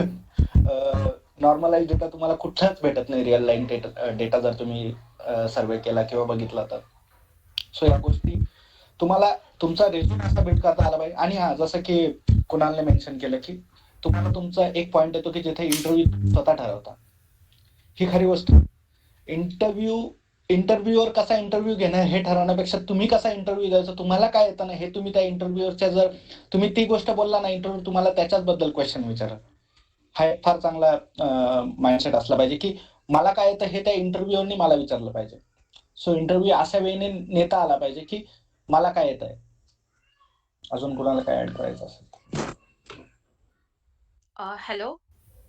So यासाठी ना मला एक ऍड करायचं असं आहे की मोस्ट ऑफ द टाइम काय होतं की आता लिंक्डइन वरती वगैरे रिझ्युमे येतात, तर अराउंड ऑफ तिथे एखादा पर्सन असेल जो एका पर्टिक्युलर पोस्टसाठी अप्लाय, म्हणजे त्यांनी पोस्ट टाकली असेल की मी याच्यासाठी हायर करतोय, तर त्याच्याकडे ऍप्लिकंट्सचीच म्हणजे अराउंड संख्या 200-300 पर्यंत जर असेल, तर तो कसं सॉर्ट करणार? तर त्याच्यासाठी त्यांच्याकडे काही सॉफ्टवेअर्स असतात जे की त्याच्यात फक्त की स्किल्स टाकतात की ह्या स्किल्स जर रिझ्युमे मध्ये असतील तर ह्या पर्सनला सिलेक्ट कर. आणि त्याच करता त्यांनी तिथे स्किल सेट दिलेला असतो की हा, जो काय म्हणतात एक्सपिरियन्स आहे तो इतका हवा, त्यानंतर ही स्किल हवी, ती स्किल हवी, या स्किल्स एक्सपेक्टेड आहे. तर याच्यासाठी काही सॉफ्टवेअर्स असतात. आता कधी कधी काय होतं की रिझ्युमे जेव्हा आपण फॉर्म करतो ना, तर आपण एक बेसिक काय म्हणतात त्याला, जो काही म्हणजे हायरार्किकल और वी कॅन से की जे एक म्हणतो ना ट्रेडिशनल वे फॉलो करतो, की जसं कुणाल सरांनी मेन्शन केलं की लाईक त्याच्यामध्ये ऍड्रेस असतो, नाव असतं, एक्सेट्रा एक्सेट्रा, आपण भरपूर गोष्टी दिल्या असतात. पण मेन फोकस कुठे असतो? त्यांना आपल्या नावामध्ये, आपल्या ऍड्रेसमध्ये, आपल्या फोन नंबरमध्ये काही इंटरेस्ट नसतो. आपल्याला काय येतं आणि काय स्किल्स आपल्याकडे अवेलेबल आहेत ज्या की त्यांच्या उपयोगाच्या आहे, हे जास्त इम्पॉर्टंट असतं.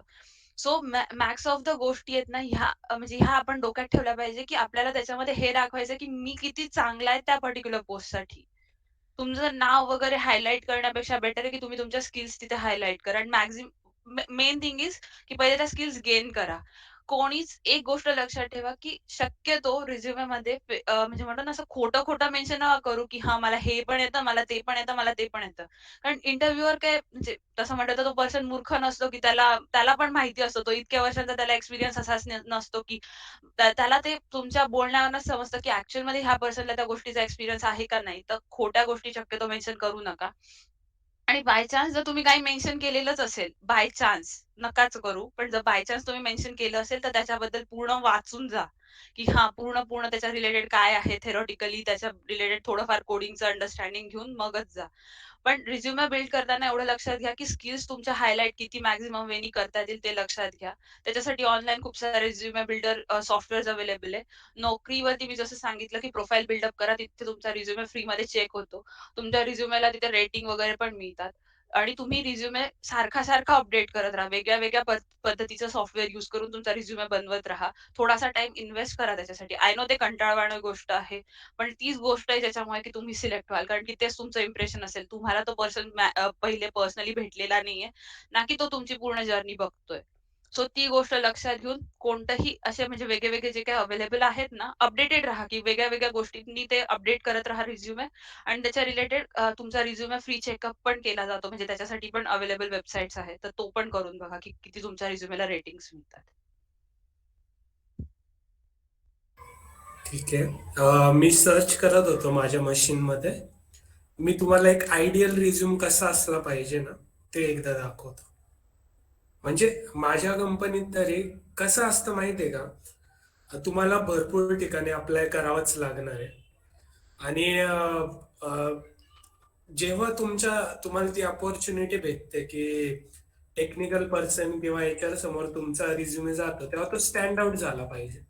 तर इथे तुम्ही बघताय ना आता, सगळ्यात पहिले तुम्ही इथे आता मेन्शन करू शकता. आता हा मासच आहे, पण तुम्ही आता मी कसं मेन्शन केलेलं आहे की आता तुम्ही कसं लिहू शकता की enthusiastic student with hands of experience of suppose data processing analysis, तुम्हाला जितकं येतं ते तुम्ही असं एक प्रोजेक्ट मेन्शन केलं पाहिजे.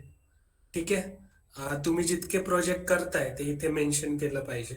आणि जर तुम्हाला इंटर्नशिप करायला भेटली तर एकदम बेस्ट. तुम्ही तुमचे जे सर्टिफिकेट आहे ते हे केलं पाहिजे. आणि एक पेजचा रिझ्यूम असला तर बेटर. शक्यतो 2 पेजचा नका बनू. आणि तुम्ही अशा स्किल पण हे करू शकता, जसं जान्हवीने सांगितलं की भरपूर रिझ्यूम बिल्डर्स आहेत की ज्याच्यात तुम्ही फ्री मध्ये रिझ्यूम बनवू शकता. तर हा जो रिझ्यूम आहे याच्यासाठी मी यूज केला आहे नोवो रिझ्यूम नावाची वेबसाईट आहे, तुम्ही यूज करू शकता. तुमचा फक्त रिझ्यूम स्टँड आउट झाला पाहिजे, बस इतकीच गोष्ट आहे. तुम्ही जास्त मेन्शन करा. Thank you, Kunal sir, and thank you all alumni. Gaurav Lokhande, you can ask your question. Well, my question is to Kunal sir. First of all, thank you so much, sir. Sir एक मला internship बद्दल question विचारत होतं तुम्हाला की त्याचा फायदा कसा होतो सर इंटर्नशिपचा, म्हणजे लेटर ऑफ रिकमेंडेशन असलं असलं आणि फक्त सर्टिफिकेट असलं, याच्यात काही डिफरन्स आहे का? तुम्ही आता नाही का सर्टिफिकेटच्या मागे जाऊच नका. म्हणजे इन जनरल बोलतोय की एखादा कोर्स आहे ज्याच्यात तुम्ही 10-15 हजार देता आणि तुम्हाला सर्टिफिकेट भेटतं, मग फ्रीचे सोडून ते करायचे, अशा भानगडीत नका पडू.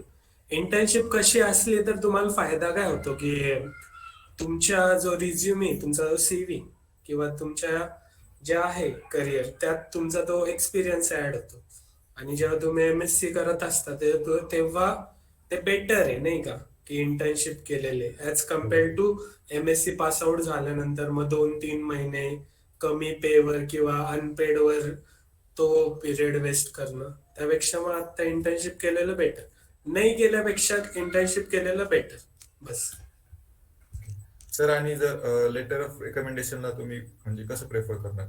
नाही, शक्यतो माझ्या ऑर्गनायझेशन मध्ये पण तरी बघितलं नाही जात लेटर रेकॉर्ड हे काय ते सगळं.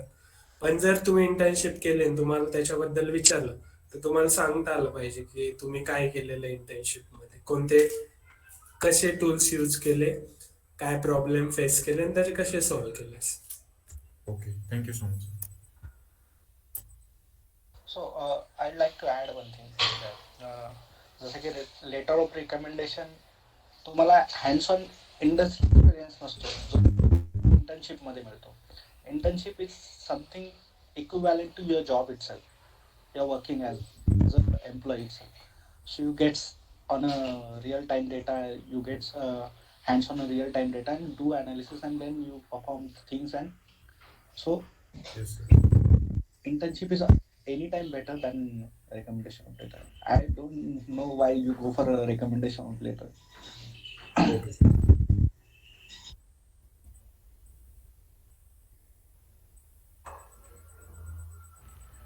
Thank you all.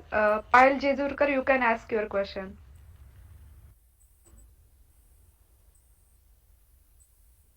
Good afternoon, everyone.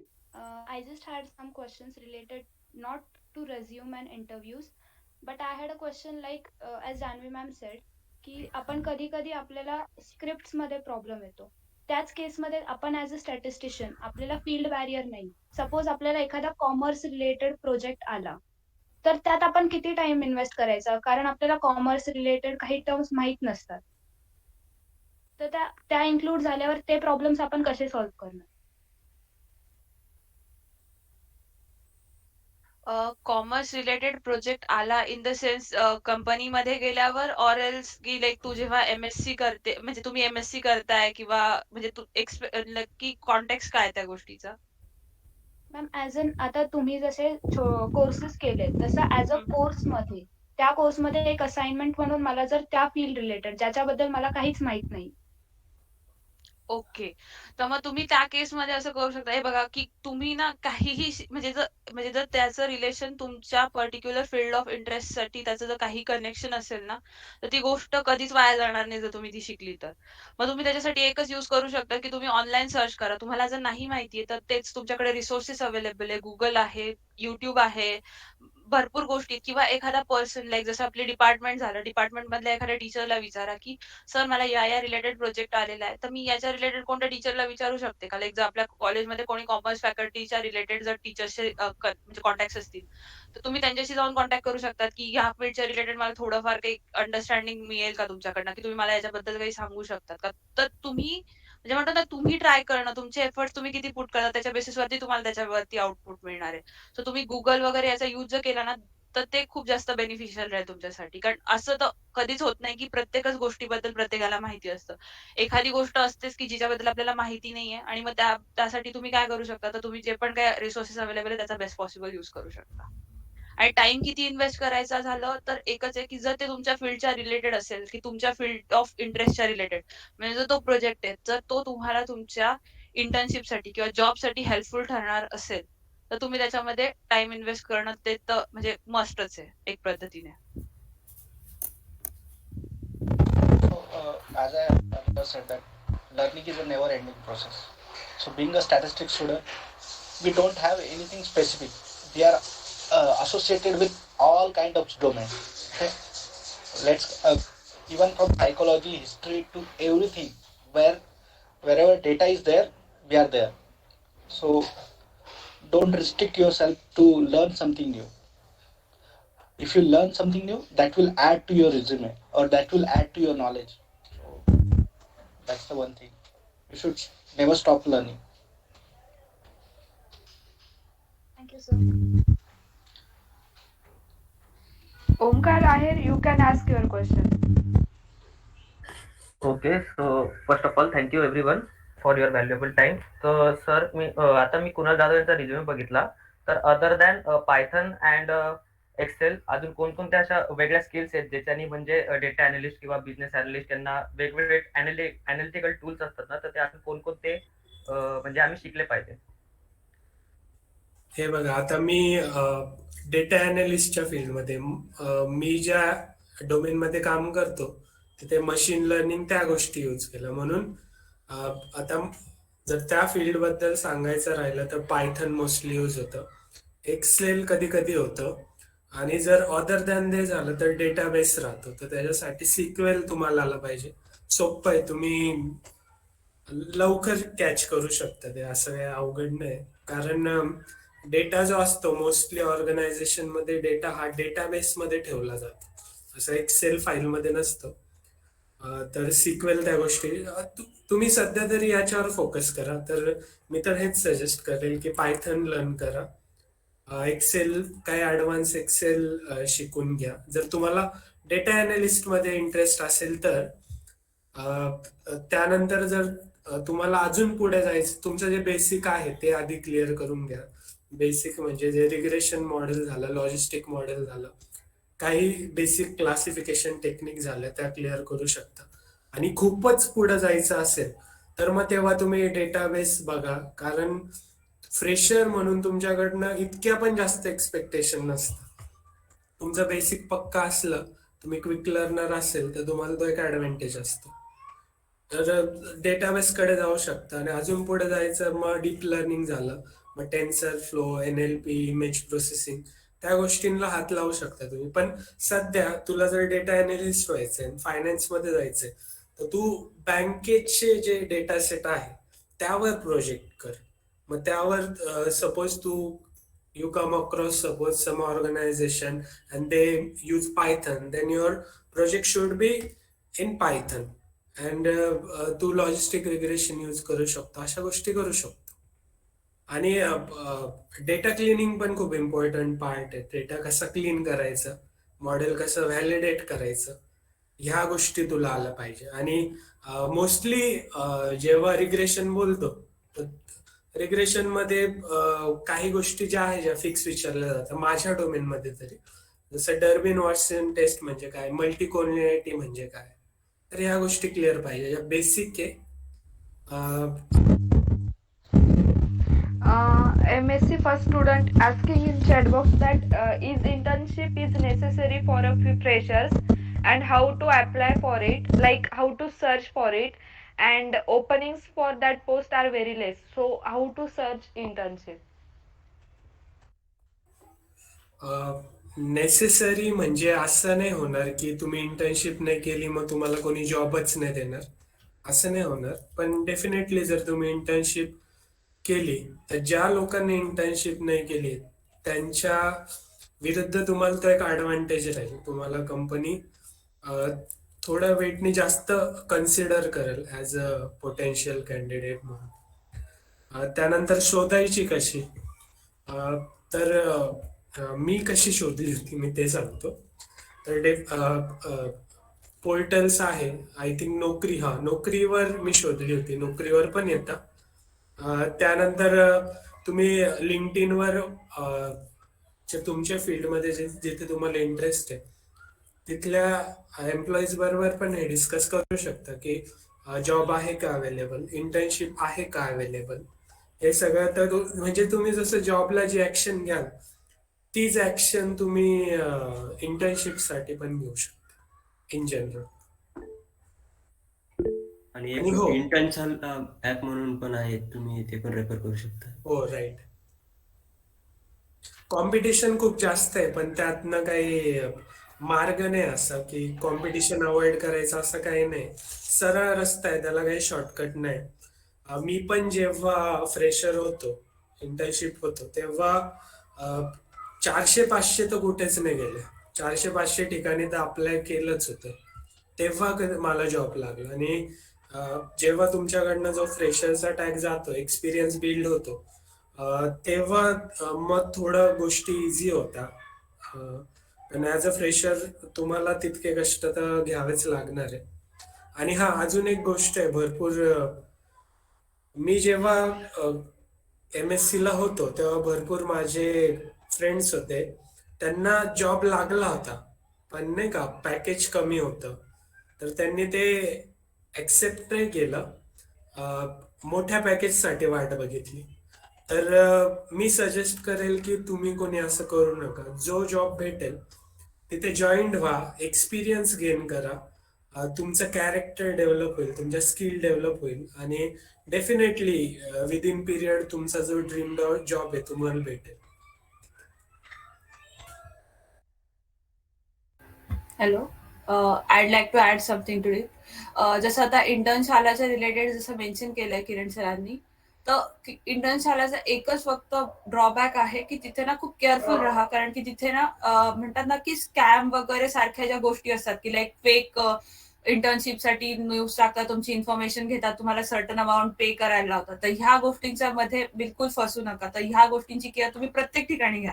नुसतंच इंटर्नशालाने जिथेही कुठे तुम्ही अप्लाय कराल कुठेच जर पे असेल तर त्याच्या रिलेटेड पूर्णपणे इन्फॉर्मेशन घ्या की नक्की ते लेजिट ऑर्गनायझेशन आहे का नाही, कारण की खूप स्कॅम्स मध्ये मुलं फसतात आणि पैसे भरून मग त्यांना काहीच तिथून रिस्पॉन्सच येत नाही.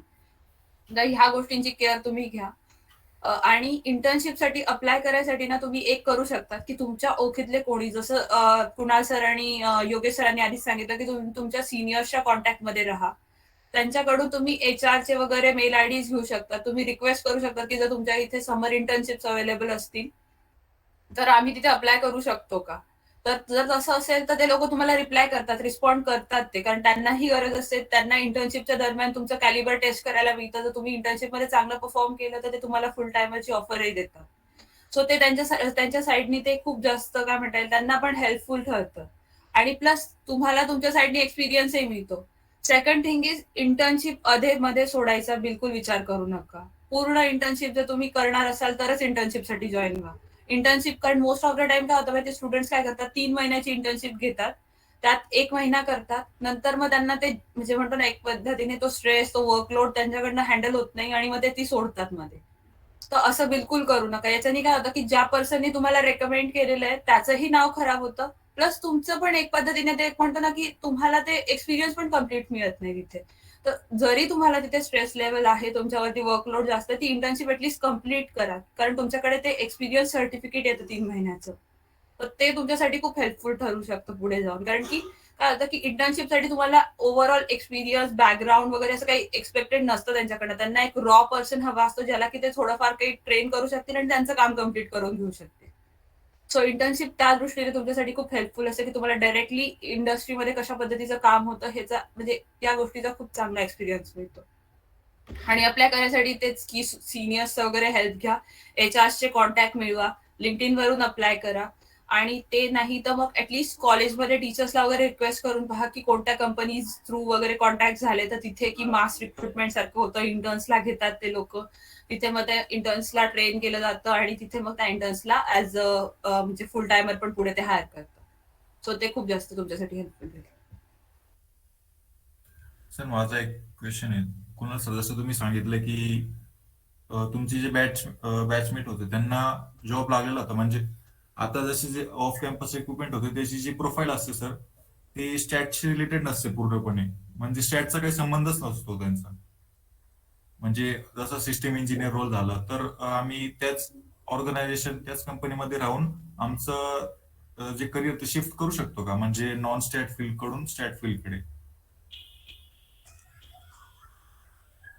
म्हणजे करू शकता, पण मी तर हेच सजेस्ट करेल की आपल्या फील्डचं जर तुम्हाला असे जॉब भेटत आहे की जे आपल्या फील्डमधले नाही आहे, तर मग आपल्या फील्डमधले जॉब शोधा. आपल्या फील्डमध्ये असं जॉबची कमी बिलकुल नाही. असं कधीच नाही होऊ शकत पुढचे 3-4 वर्ष तरी की स्टॅटमध्ये जॉब नाही, असं कधीच नाही होऊ शकत. जर तुमच्याकडे असे जॉब आले तर तुम्ही ते अवॉइड करा. ठीक आहे. आणि तुझा जो क्वेश्चन आहे, शिफ्ट करू शकता का, तर करू शकता, पण ते MNCs मध्ये होतं. वेगवेगळे डिपार्टमेंट असतात आणि तुझे स्किल जर त्या डिपार्टमेंटशी मॅच झाले, तुमचे मॅनेजर ते सगळे अग्री झाले, तर तू करू शकतो, पण तुझ्याकडे ते स्किल लेवल पाहिजे.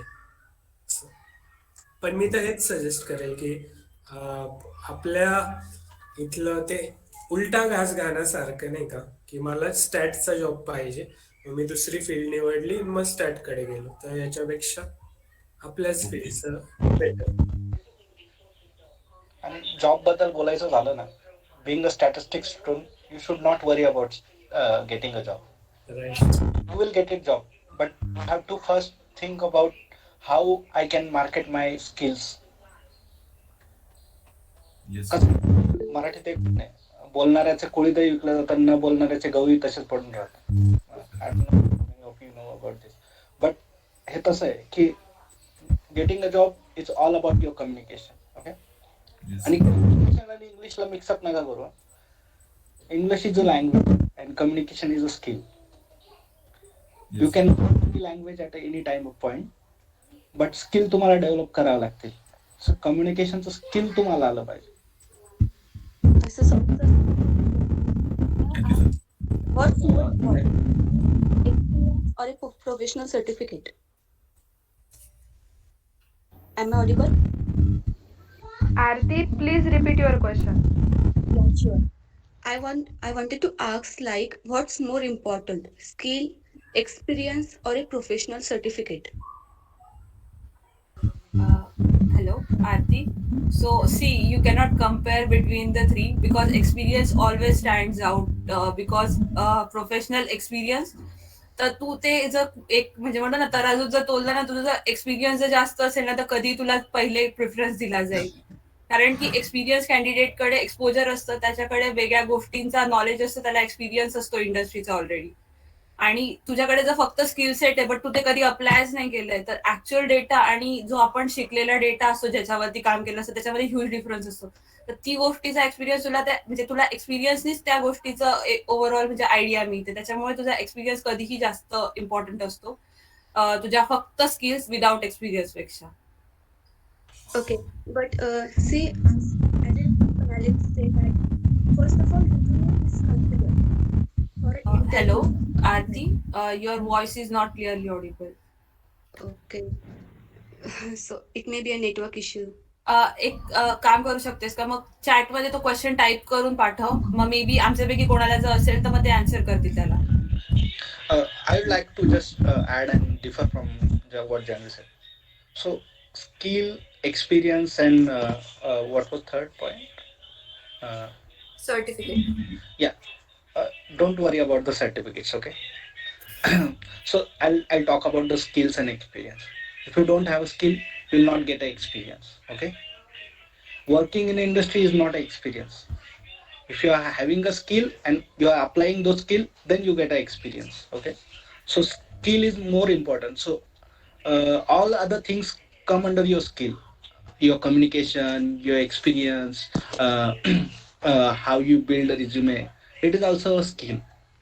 So everything, if you are a skillful person, you will get hired. Okay. If you are not, then you will not. And if you have the skills, then you will get an experience. But sir, to showcase our skills, we need certificate no in resume. Nobody asks you for your certificates, okay? Nobody asks for a certificate. Exactly. They, I would also agree with him. Like, no one asked me for the certificates. If you have done projects, त्याच्यासाठी प्रतीक्षानी, योगेश सरांनी आणि कुणाल सरांनी पण हे सांगितलं की तुम्ही project करा, तुमचे स्किल्स तुम्ही कसे हायलाइट करतात ते इम्पॉर्टंट आहे.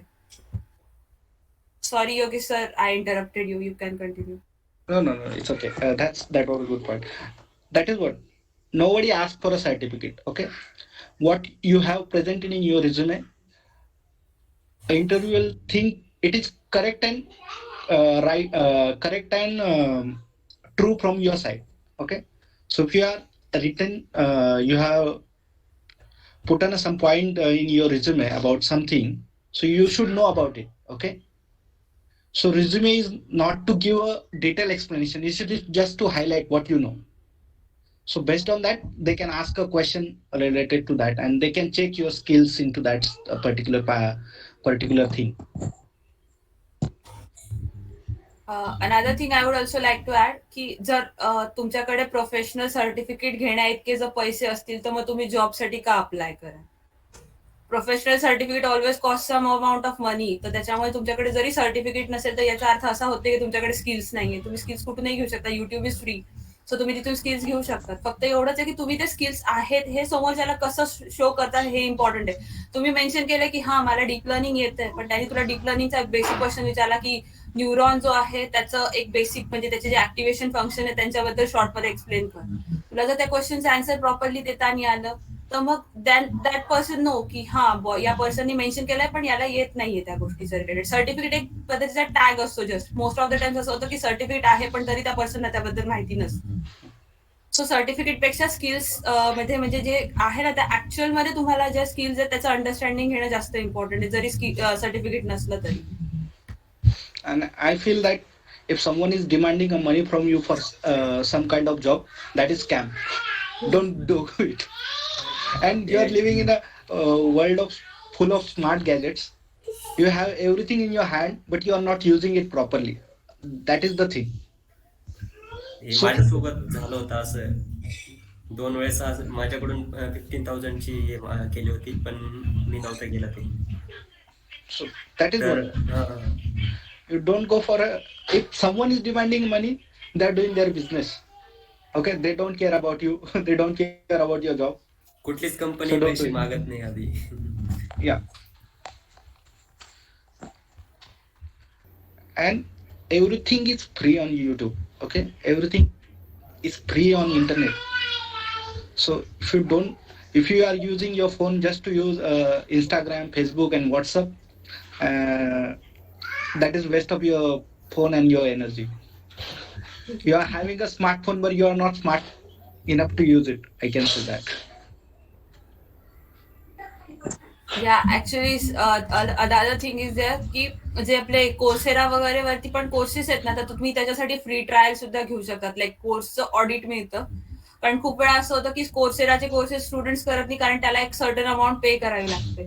तर त्याच्यासाठी सुद्धा अल्टरनेटिव्ह आहे की तुम्ही ते कोर्सेस ऑडिट करू शकतात. 7 डेजची फ्री ट्रायल मिळते. तेवढ्या दिवसांमध्ये तुम्ही ते कोर्सेस कम्प्लीट करू शकता. युडेमी वरती पण कमीत कमी प्राइस मध्ये तुम्हाला कोर्सेस अवेलेबल आहे. युट्यूब आहे. युट्यूब तर कधीही तुम्ही युज करा. युट्यूब वरती हवे तितके रिसोर्सेस अवेलेबल आहे. मोस्ट ऑफ द टाइम काय होतं की लोकांकडे ना खूप सारे सर्टिफिकेट असले तर त्या पर्सन असं वाटतं अरे ह्याला किती येतं. पण ऍक्च्युअल मध्ये त्या पर्टिक्युलर कोर्सेसचे क्वेश्चन्सच्या रिलेटेड जर विचारलं त्या पर्सनला बेसिक अंडरस्टँडिंग सुद्धा नसते. फक्त कोर्सेसच्या किंवा सर्टिफिकेटच्या मागे पळू नका. ऍक्च्युअल मध्ये माझं जरी तुम्ही लिंक्ड इन प्रोफाईल बघितलं ना तिथे सुद्धा तुम्हाला भरपूर सारे सर्टिफिकेट दिसतील.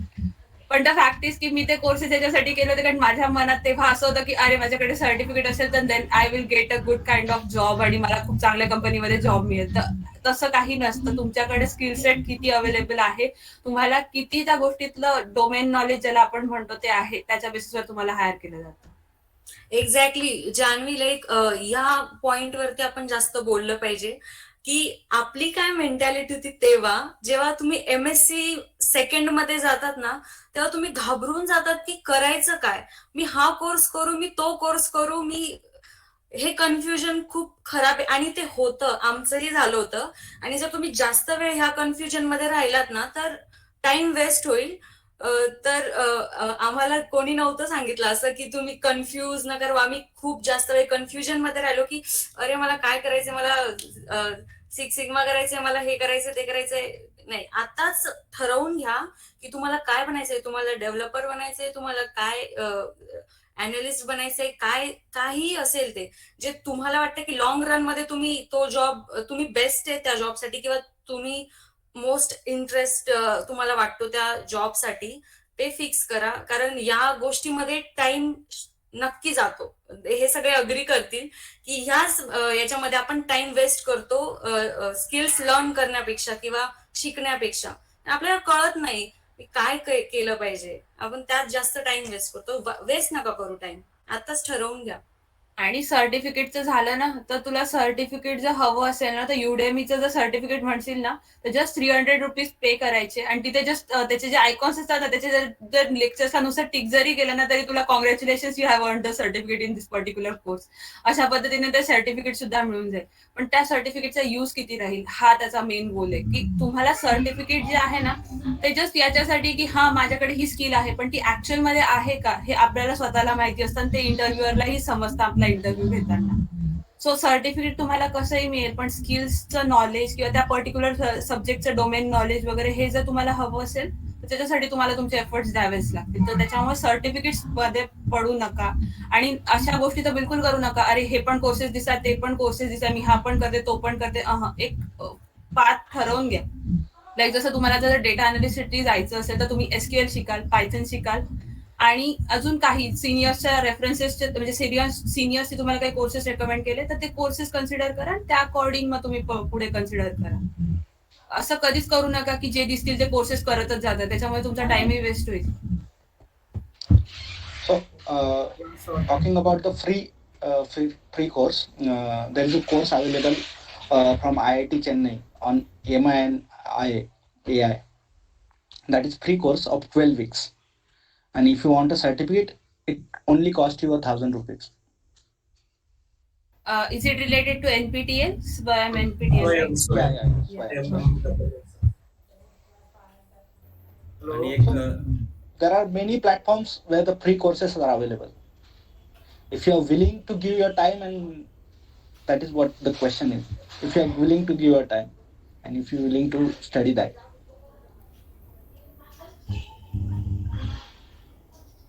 आणि हा, तेच एक ऍड करत होतो की एक सिम्बॉयसिस स्किल्स अँड प्रोफेशनल युनिव्हर्सिटीमध्ये पण एक मशीन लर्निंग अँड एआयचा कोर्स आहे, फ्री मध्ये येतो.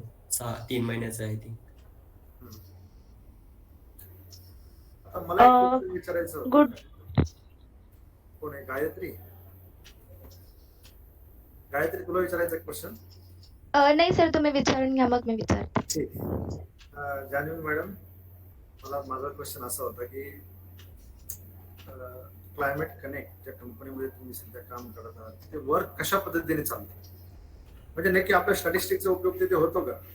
तर सर्वांनाच हा क्वेश्चन आहे. आमच्या टीचिंगमध्ये आम्ही काय बदल करायला हवे की जेणेकरून विद्यार्थ्यांना त्याचा फायदा होऊ शकतो. नक्की आपण जे शिकतो ते कंपनीमध्ये उपयोगाचं आहे किंवा नाही?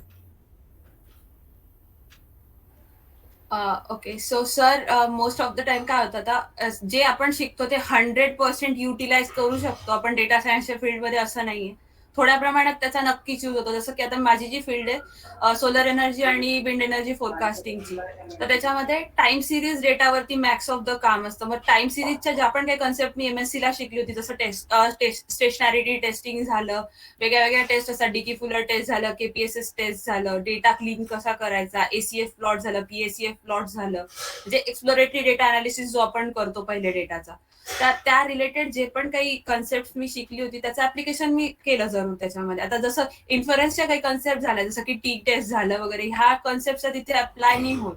पण काही जे सब्जेक्ट आहे, जसं लिनियर रिग्रेशन झालं, मल्टीवेरिएट झालं, ज्याच्यात प्रिन्सिपल कॉम्पोनंट अनालिसिस वगैरे होतं, जे डायमेन्शनॅलिटी रिडक्शन टेक्निक आहे, तिचा पण मी यूज केला होता. त्याच्याने ते डेटा डायमेन्शन रिडक्शन, परत मल्टी कोलिनियरिटी असेल तर त्याच्यामध्ये ते रिमूव्ह करायची, त्या कन्सेप्टचा यूज. त्यानंतर मग लिनियर रिग्रेशनचा वगैरे पण यूज तिथे बऱ्यापैकी झाला होता. आणि आपल्या टीचिंग मध्ये आपण काय करणार, तर त्याच्यामध्ये म्हणजे त्याच्यामध्ये प्रॉब्लेम काय होतो मेन माहिती सर, की प्रत्येकाचं जे गोल असतं ते वेगळं वेगळं असतं आणि आपण शिकवताना जे शिकवतो ते एक कोर्स स्टॅटिस्टिक्सच्या हिशोबाने शिकवत असतो. त्याच्यामध्ये म्हणजे असं आहे की ऍज अ टीचिंग मध्ये तुम्ही चेंजेस करून पण किती वेनी करणार असा पण एक प्रश्न येतो तिथे की तुम्ही आयटीच्या वेनी शिकवणार त्यांना बायोस्टॅटिस्टिक्सच्या वेनी शिकवाल की बँकिंगच्या अकॉर्डिंग तुम्ही काही गायडन्स कराल. तर मग हे जे असे गायडन्स सेशन जे तुम्ही अरेंज करता ना ते खूप हेल्पफुल असतील त्यांच्यासाठी की ते त्या दृष्टीने मग त्यांचा पाथ प्लॅन करू शकतील आणि त्या सब्जेक्टवरती ते फोकस करू शकतील. मला एक ऍड करायचं याच्यात. सो टीचिंग वे मध्ये मेथड आपण टीचिंग एक सर्टन पोर्शन ठरलेला असतो, सिलेबस ठरलेला असतो, आपण त्याच्या वेने we can not do much about that, but we can certainly do about the projects. So what type of project you're giving to your students and what kind of techniques they are using in their project, that can be certainly monitored and guided, I think. कारण की project आणि project मध्ये जेवढं तुम्ही project खूप सारे also sir अजून एक ऍड करेल की जर स्टुडंट्सला जास्त म्हणजे जर त्यांना प्रॅक्टिस पाहिजे असेल तर जे टॉपिक्स शिकवले जातात ना तर त्यांच्याकडून तुम्ही असाइनमेंट्स एक्सपेक्ट करू शकता की ते ऍक्च्युली तो सपोज मशीन लर्निंगचं एखादं मॉडेल आहे तर त्यांनी ऍक्च्युली एखाद्या डेटावरती ते अप्लाय केलं पाहिजे. त्यांना जास्त प्रॅक्टिस तेव्हा होईल. जस्ट थेरॉटिकली ते खूप डिफिकल्ट आहे समजणं. अशा अशा टाईपच्या जर ऍक्टिव्हिटीज किंवा असाइनमेंट जर जास्त ऍड केल्या तर नक्की त्यांना फायदा होईल. जास्त प्रॅक्टिस होईल. आणि अजून एक सर की लाईक जसं आता पायथनच्या रिलेटेड जरी झाला तर डेटा मायनिंगचा एक कोर्स आपण इन्क्लूड केलेलाच आहे बहुतेक जितकं मला माहिती आहे केटीएचएम मध्ये. तर त्याच पद्धतीने ना थोडं पायथन रिलेटेड की Python related basic understanding plus स्टुडंट्सला एक म्हणजे त्याच्यातून किती लँग्वेज कशा पद्धतीने युज केली जाते कारण आपण आर सॉफ्टवेअर तर युज करतोच पण आरचं एक बॅरियर येऊन जातं की ते एक ठराविक पद्धतीच्याच कंपनीजमध्ये युज केलं जातं. मेजरली आयटी कंपनीज जिथे डेटा सायन्स युज होतं मेजरली म्हणते मी सगळीचकडे नाही मेजरली तिथे पायथन युज केलं जातं. तर मग थोडंफार त्याचं अंडरस्टँडिंग त्याच्या रिलेटेड काही कोर्स इन्क्लूड करता आला आपल्याकडे तर त्याच्यासाठी ते पण हेल्पफुल असेल त्यांना. आणि मला एक स्टुडंटला सांगायचं की कुठलीही टेक्नॉलॉजी येत राहते. आता आमच्या वेळेस आर नवीन आलं होतं, पुढे जाऊन मग डेटा सायन्समध्ये बरेचसे आले, पायथन आले, स्पार्क आलं, बऱ्याचशा टेक्नॉलॉजी इव्हॉल्व्ह होतच राहणार. तुमचं बेसिक काय आहे की तुमचं लॉजिकल थिंकिंग किंवा प्रोग्रामिंग माइंडसेट किती चांगलं आहे हे तुम्हाला डेव्हलप करायचे हेच दिवस आहेत जेव्हा तुम्ही ते डेव्हलप करू शकता. तुमचं बेसिक जर प्रोग्रामिंग हे चांगलं असेल तर तुम्हाला कुठलीही टेक्नॉलॉजी शिकायला वेळ नाही जाणार.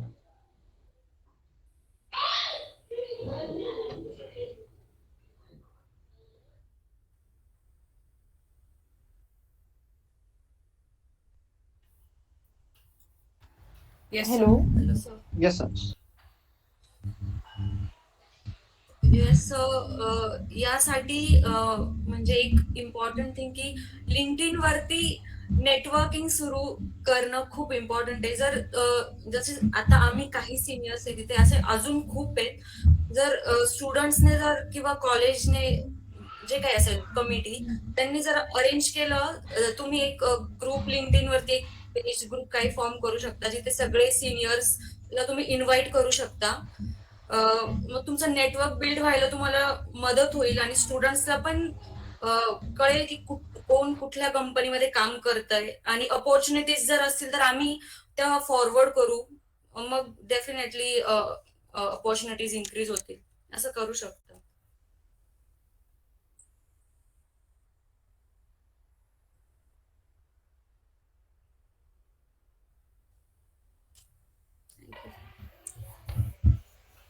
Thank you so much, sir. I would like to express my gratitude towards respected principal, sir, respected head of the department, Dr. Ganesh Ford, sir, our coordinator, Dr. Kalpesh Amutkar, sir, our training and placement officer, Professor Digambar Upade, sir, and all our teachers for giving us this platform to interact with our seniors.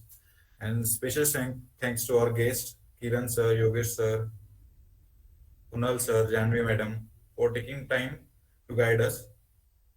Thank you so much. Your guidance will definitely help us in future.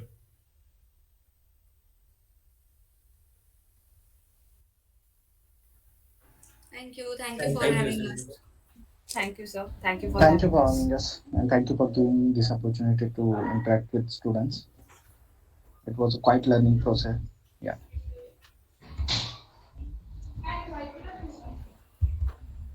Thank you, sir. Thank you. Bye.